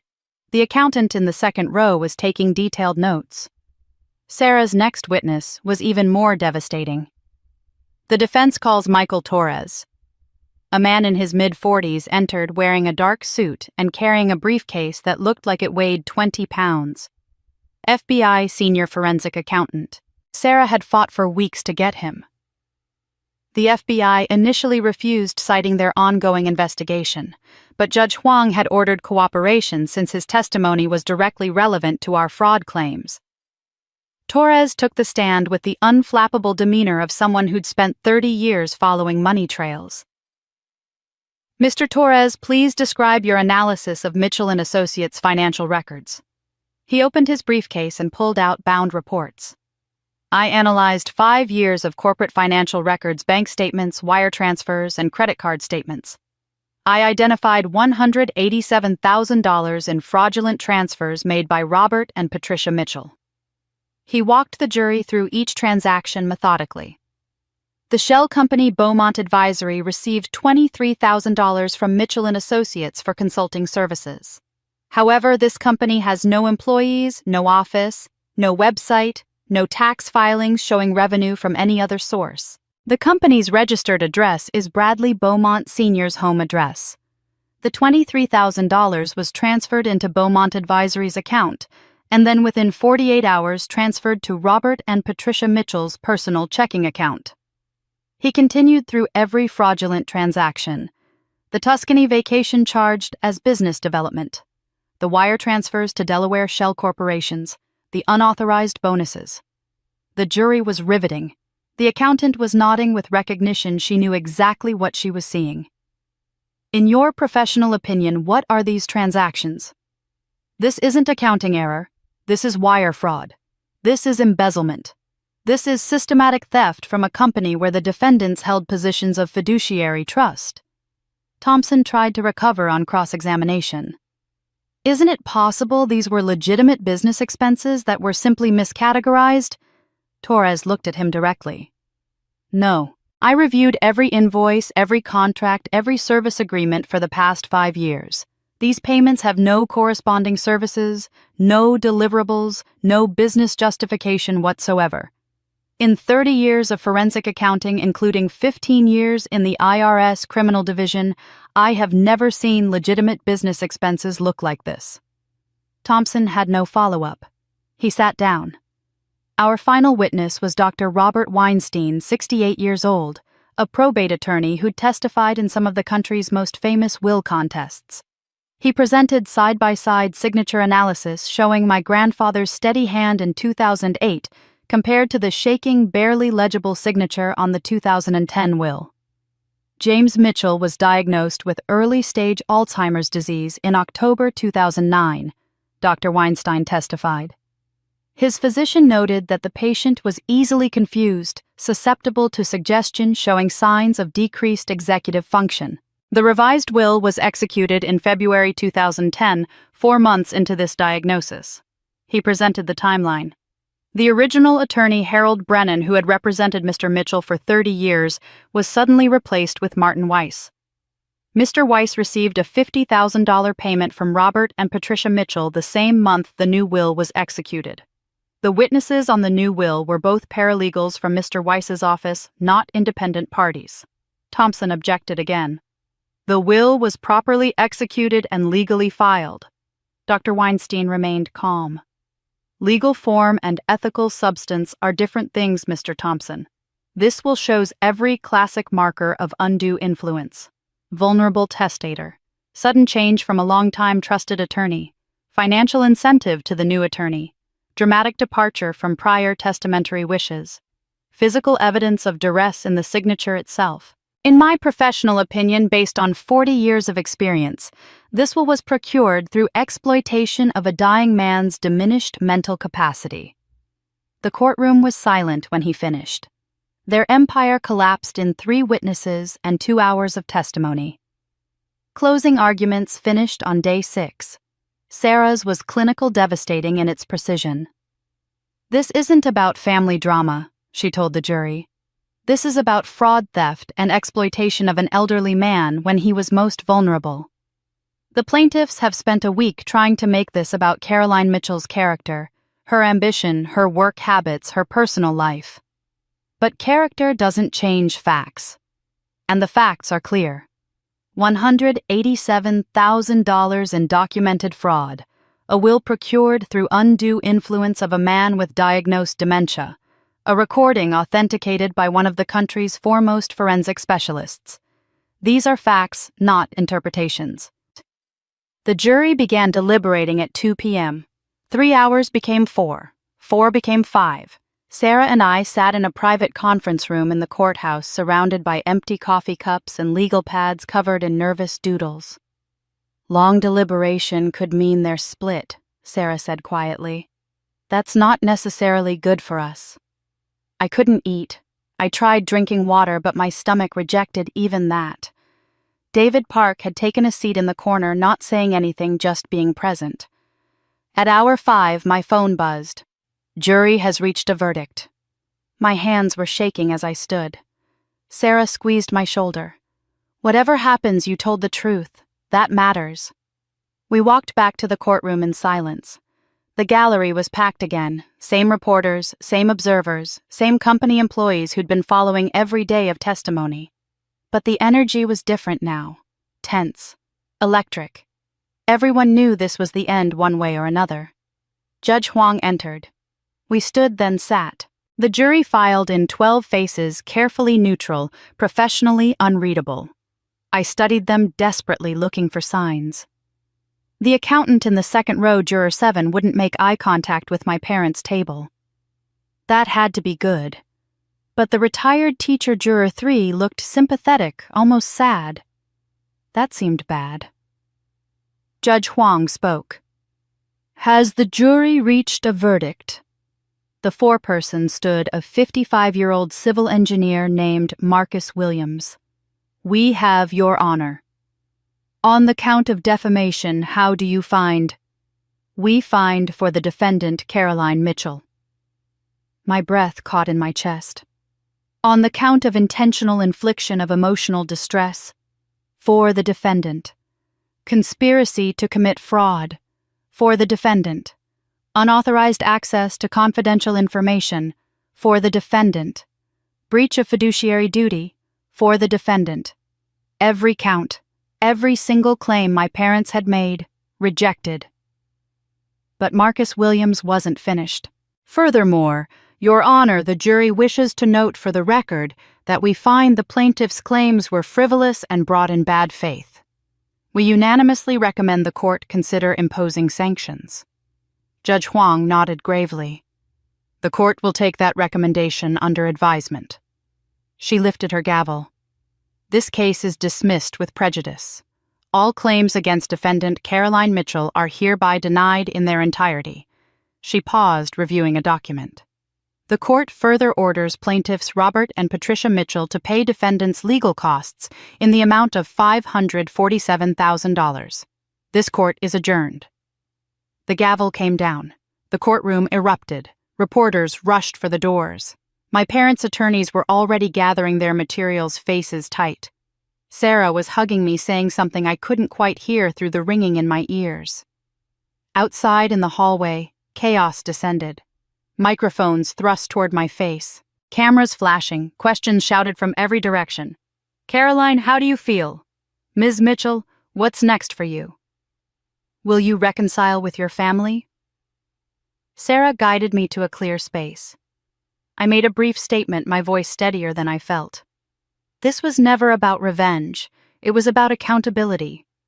My grandfather built something good, something honest, and it was corrupted by people who should have protected it. Today, justice was served. I hope we can all move forward now. I didn't mention my parents by name. I didn't have to. Everyone knew. As we walked toward the elevator, I saw them, my parents sitting on a bench in the hallway. My mother was collapsed forward, sobbing into her hands. My father sat rigid beside her, staring at nothing, his face gray. Their attorneys were already distancing themselves. This loss would damage their firm's reputation, and they were cutting their losses. For a moment, something cracked in my chest. Not regret for what I'd done, not doubt about the rightness of exposing their fraud, but grief for something I'd never actually had. Grief for the parents I'd wished for as a child, for the family that could have been, but never was. The elevator doors opened. Sarah guided me inside. As the doors began to close, I saw my mother look up, her eyes finding mine across the hallway. I don't know what she saw in my expression. I don't know what I saw in hers. Then the doors closed. Sarah and David were talking, making plans, discussing next steps. I leaned against the elevator wall, closed my eyes, and let myself feel everything I'd been holding back for 7 days of trial. I'd won. Complete victory. The company was safe. The truth was public record. My grandfather's legacy was protected. 800 employees could keep their jobs without wondering if their leadership was corrupt. But I'd also orphaned myself. I had no parents now, not legally, not emotionally, not in any way that mattered. No sister. No family gatherings. No one to call on holidays. Just truth and justice and a hollowness in my chest I hadn't expected. The elevator doors opened on the ground floor. More reporters waited. Sarah had called for a car. We pushed through the crowd and I climbed into the back seat. As we pulled away from the courthouse, I looked back at the building. Somewhere inside, my parents were facing the wreckage of everything they'd built through lies and manipulation. I'd won the battle. But the war wasn't over.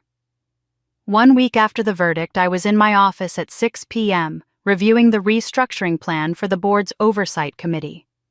My assistant had left at 5. The building was quiet, winding down for the evening. A knock on my door.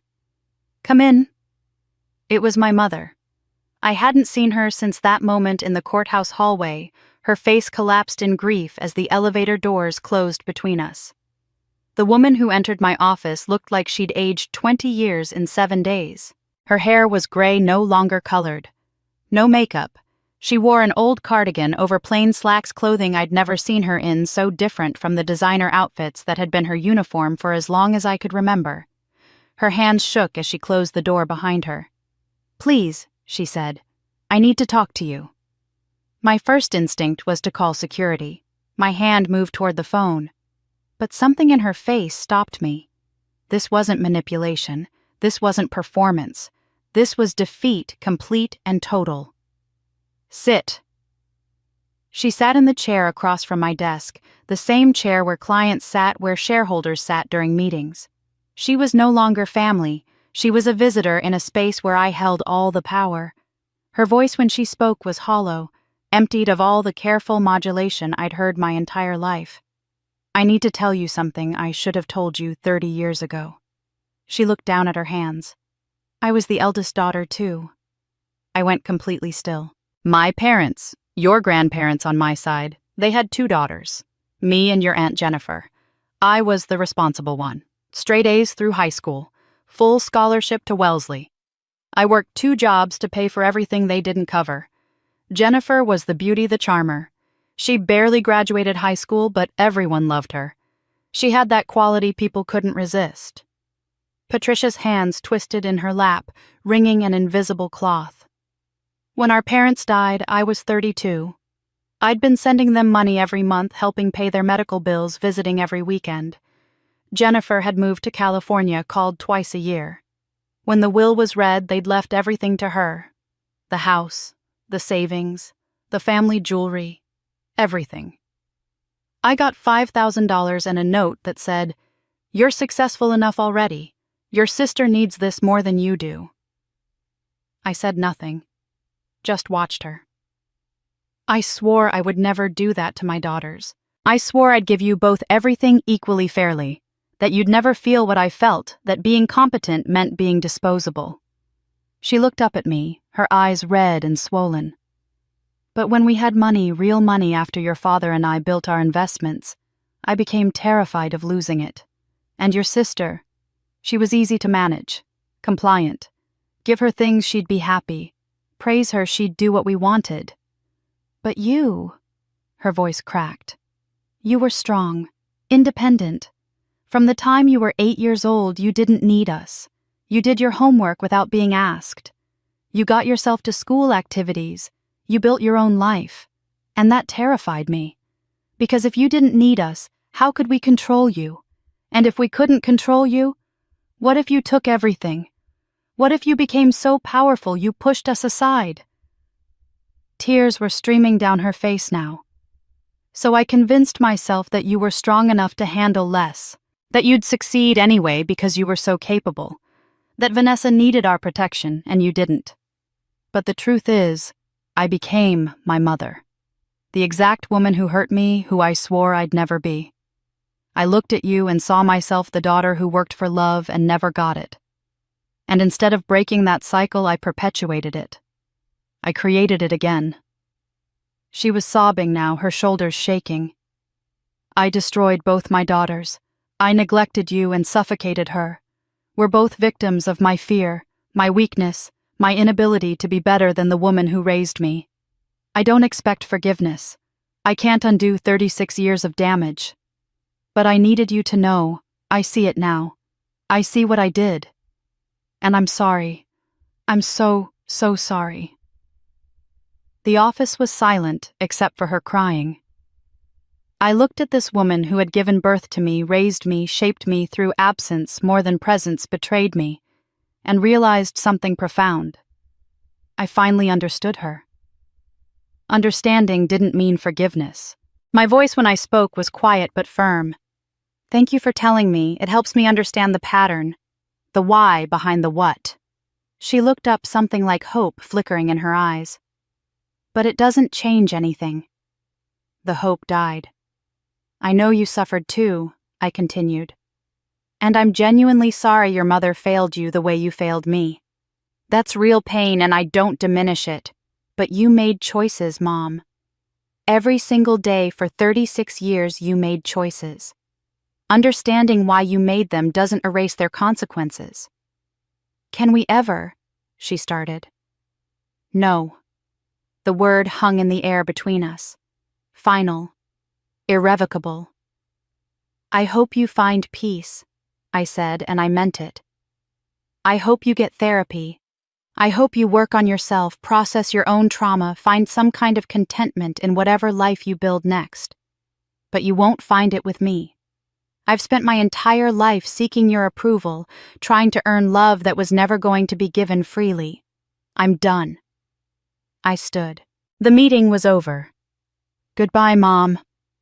She stood slowly, unsteadily. For a moment, she looked like she might say something else, might make one more plea.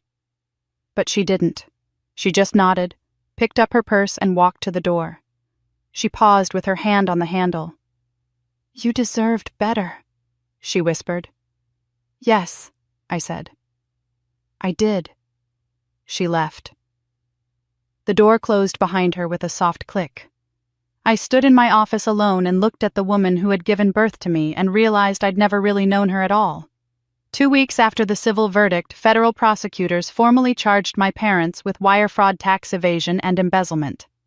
The U.S. Attorney's Office held a press conference announcing the indictment with the kind of language usually reserved for organized crime cases. The evidence was overwhelming. The civil trial had already exposed everything publicly, and now the government was pursuing criminal penalties. My parents faced 10 to 15 years each if convicted.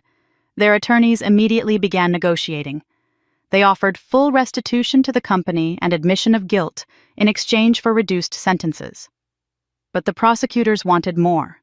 They wanted testimony about the full extent of the scheme's offshore accounts. Unreported income, the complete web of financial fraud they suspected went deeper than what we'd uncovered.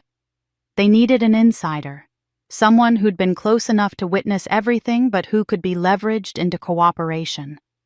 They approached Vanessa. Her attorney, a different one now, a criminal defense specialist, negotiated for 3 days. Full immunity on the wedding fund embezzlement, which would have carried a minimum 2 to 3 year sentence. Complete protection from any charges related to her parents' schemes. In exchange, total cooperation, testimony, documents, everything she knew. Vanessa took the deal. During the evidence-gathering phase, FBI agents executed a search warrant on the Connecticut estate. They seized financial records, computers, safe deposit box keys. Among the items logged into evidence were 5 journals belonging to Vanessa spanning from age 16 to 28. As a cooperating witness for the prosecution, I was shown relevant excerpts pages that might contain information about family finances or discussions of illegal activity. What I found instead was something I hadn't expected.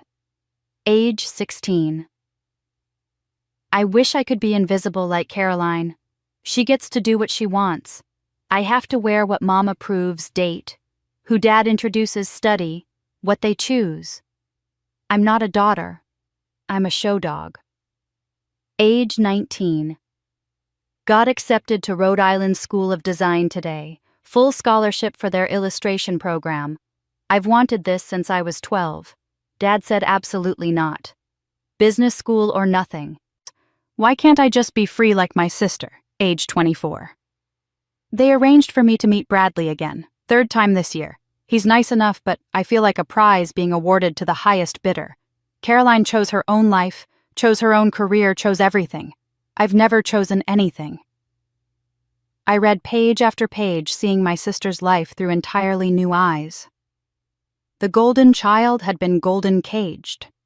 While I'd been neglected, she'd been suffocated. Different forms of the same abuse. The day of Vanessa's deposition, I arrived at the federal building early. I wasn't required to be there. My testimony had already been given, but something pulled me. I found her in a hallway outside the conference room, sitting alone on a bench. She wore a simple black dress, her hair pulled back, no jewelry. She looked small in a way I'd never seen before. Not physically small, she'd always been smaller than me, but diminished. Like someone who'd finally realized the costume they'd been wearing was someone else's. She saw me and stood uncertain. We looked at each other across 10 feet of marble hallway.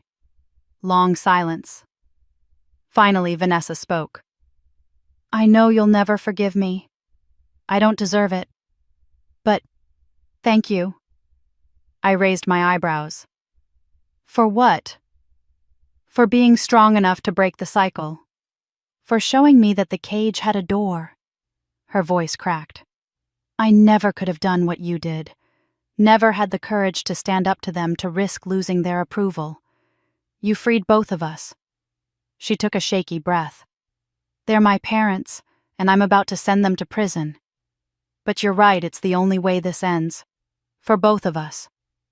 I studied her, really looked at her for the first time in years. Not as the spoiled golden child, not as the rival who'd been chosen over me, but as another person who'd been damaged by the same people in different ways. I read your journals, I said. I didn't know. She nodded. How could you? I barely knew myself. I was so busy playing the role they'd written for me that I forgot there could be other roles. We both deserved better. Yes. We stood there in that hallway, two sisters who'd been pitted against each other for 3 decades, finally seeing each other clearly. I didn't hug her, didn't offer my phone number or suggest we meet for coffee someday, but I nodded. Good luck in there. Thank you. Vanessa gave her testimony that afternoon. 5 hours of detailed, devastating information. She provided account numbers for offshore accounts our parents had hidden from the IRS. She detailed conversations about tax evasion strategies. She described meetings with attorneys about shell corporations. She buried our parents with the kind of insider knowledge only a daughter could provide. When she walked out of the federal building that evening, she was surrounded by reporters' cameras flashing. I watched from a window upstairs as she pushed through the crowd without speaking, got into a waiting car, and disappeared. I heard later that she'd moved to California. Changed her name legally, started over. Someone told me she was working at an art gallery in Los Angeles, that she'd started painting again. We never spoke after that day in the hallway. Never called, never wrote, never tried to rebuild what had never really existed in the first place. But I understood now. We were both victims who'd made different choices when the cage door finally opened. She'd chosen survival through compliance, then cooperation. I'd chosen confrontation. Neither choice was wrong. They were just different paths out of the same prison. Blood meant nothing when greed ruled. But truth meant everything.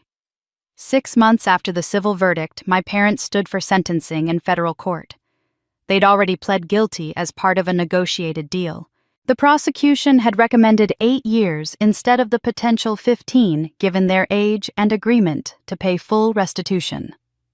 Judge Morrison, a woman in her 60s who'd spent 30 years on the bench, read the sentence without emotion. You betrayed not just your daughter, but your father's memory, your employees, and the public trust. This court sentences each of you to 8 years in federal prison to be served concurrently, followed by 3 years supervised release. You will pay full restitution of $187,000 plus interest and a fine of $250,000 each. I sat in the gallery 3 rows back. The prosecution hadn't asked me to give a victim impact statement, and I'd declined to request one.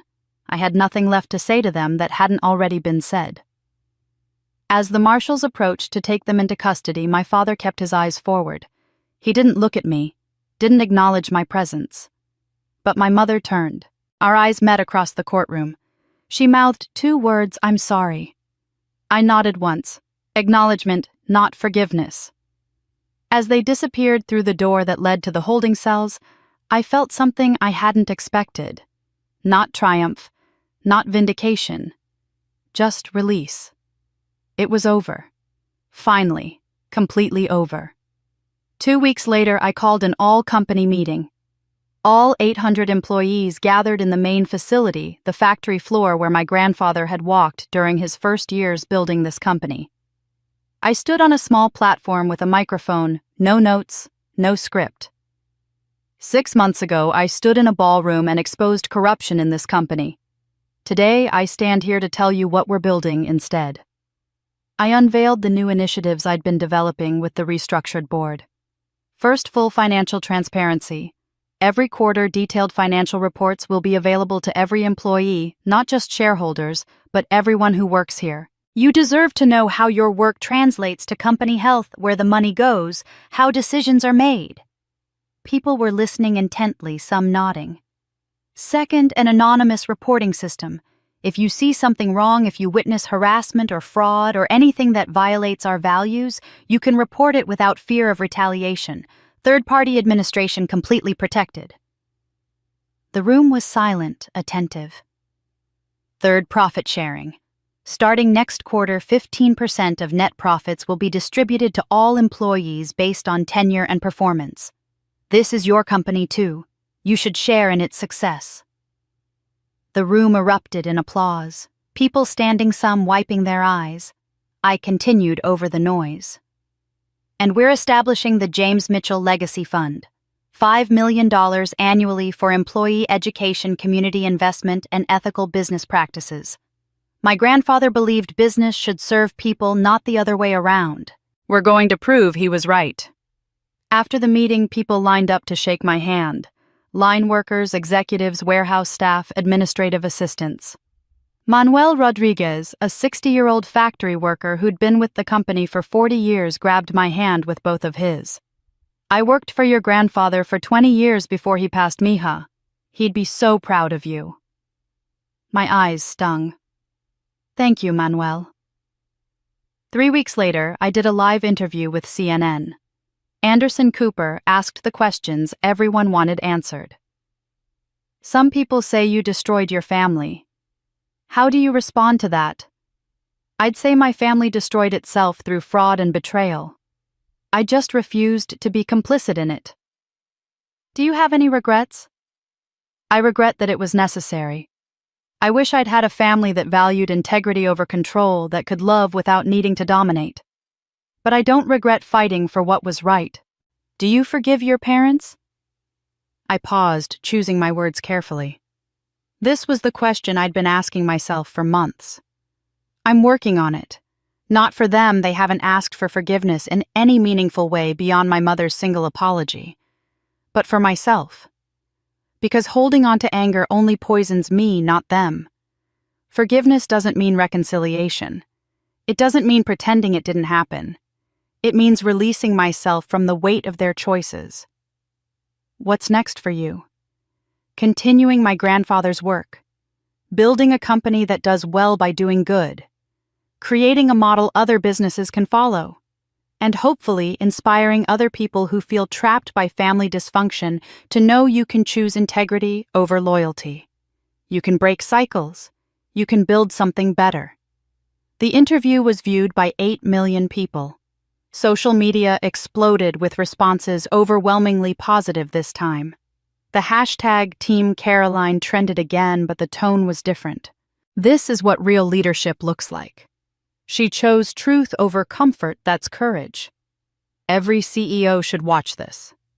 Forbes called 2 days later, requesting a cover story, "The CEO who chose integrity." I should have felt triumphant, vindicated, successful beyond measure. Instead, I felt hollow. I'd won everything. The company was mine, restructured and ethical. My reputation was restored. My grandfather's legacy was protected. Justice had been served. I was being held up as an example of principled leadership. But I'd lost myself somewhere in the process. The woman who'd started this fight had wanted justice and family. The woman who'd emerged wanted only justice and had learned to live without family.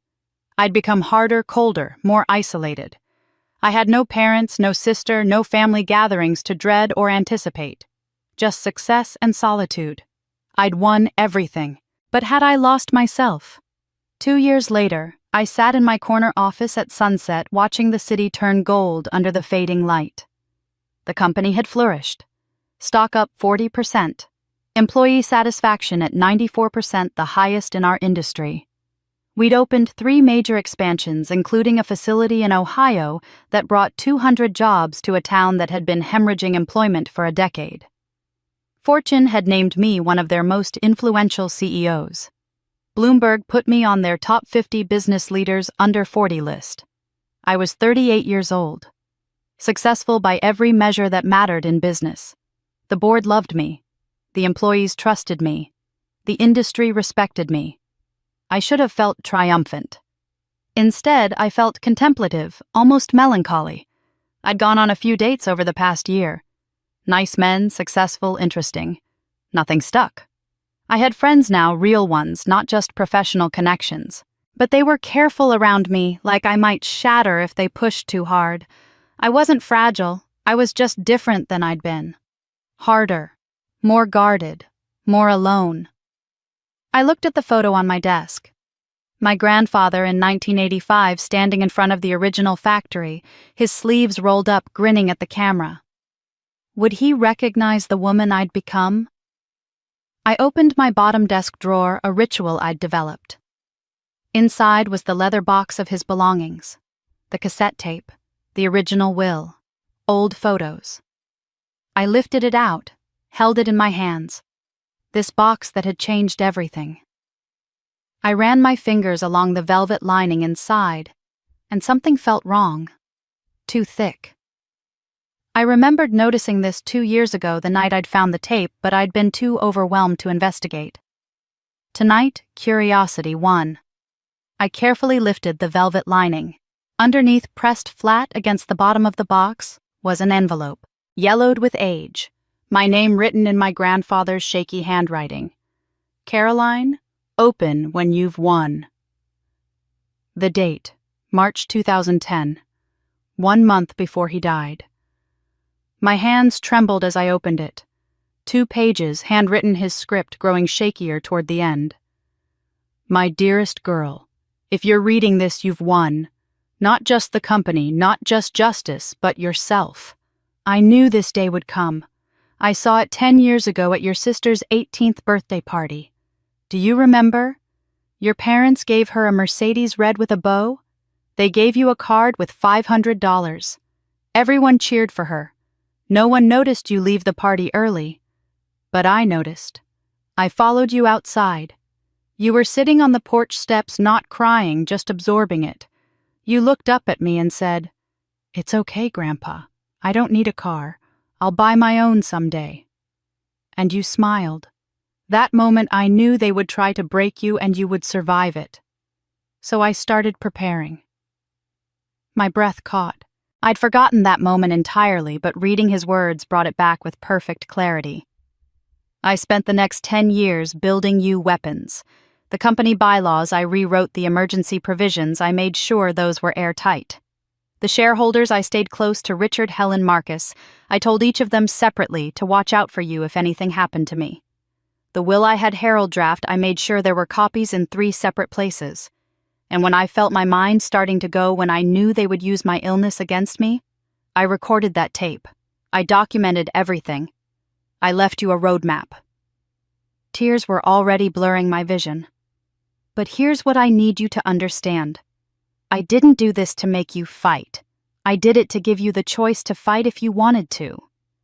You could have walked away, taken your 20%, started over somewhere else, built your own empire. No one would have blamed you. The fact that you're reading this means you chose differently. You chose to fight for what was right, not what was easy. You chose integrity over peace. That's not something I taught you. That's who you are. I had to stop reading my chest too tight to breathe properly. You think you're alone, but you never were. Every late night you worked, I was proud. Every sacrifice you made, I saw. Every time they diminished you, I raged. But I also saw you grow stronger. I'm sorry I couldn't fight this battle for you. But perhaps that was necessary. You needed to learn. You didn't need anyone to save you. You saved yourself. The letter continued. By now you've probably won the company. Maybe you've won in court. Maybe you've even won in the court of public opinion. But I want you to win one more thing yourself. Don't let this fight make you hard. Don't let their cruelty make you cruel. Don't become what you had to fight. Remember, you fought for something good. For employees who need jobs. For a legacy of integrity. For the principle that truth matters. That was never about revenge. That was about love. Love for something bigger than yourself. My tears fell freely now, spotting the old paper. I won't be there to see who you become after this. But I know this: you are everything I hoped you'd be. Strong, just, unbreakable. You are my legacy not because you run my company, but because you embody my values. The company is yours, not because I gave it to you, but because you earned it every single day. I love you. I see you.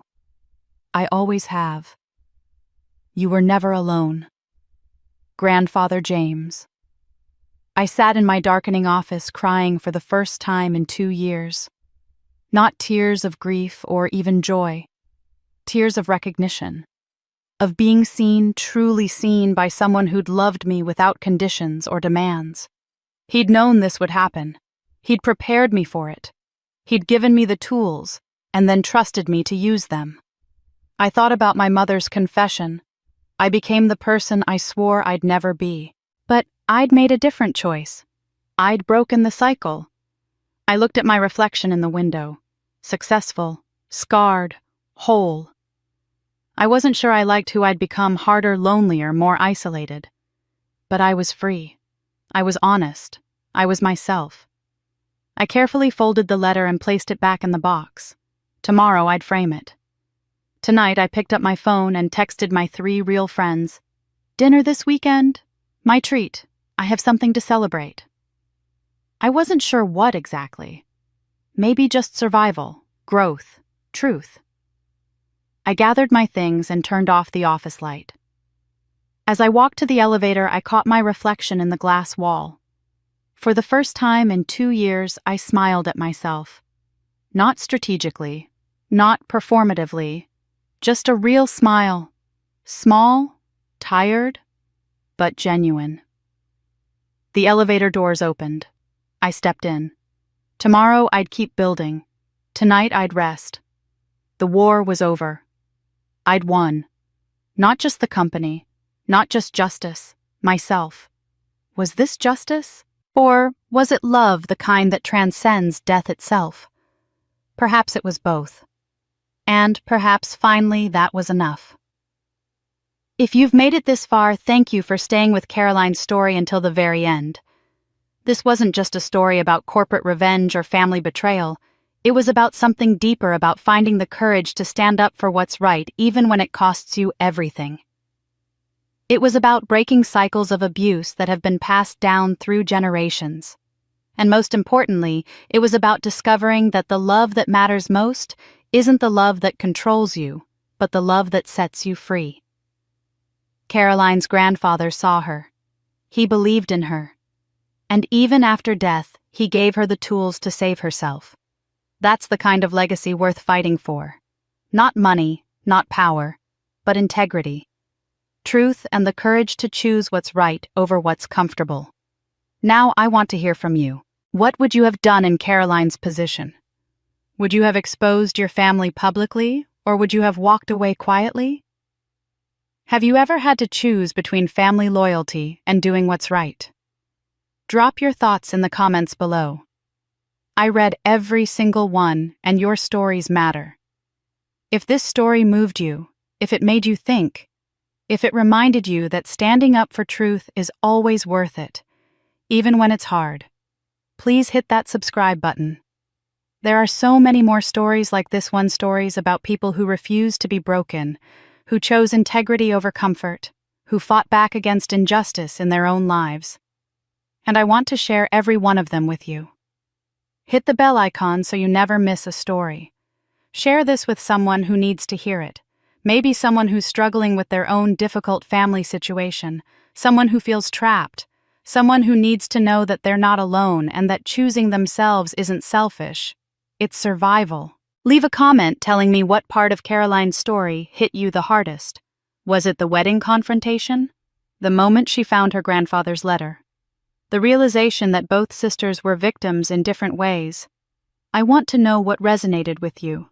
And remember this: you don't have to set yourself on fire to keep others warm. You don't owe loyalty to people who've never been loyal to you.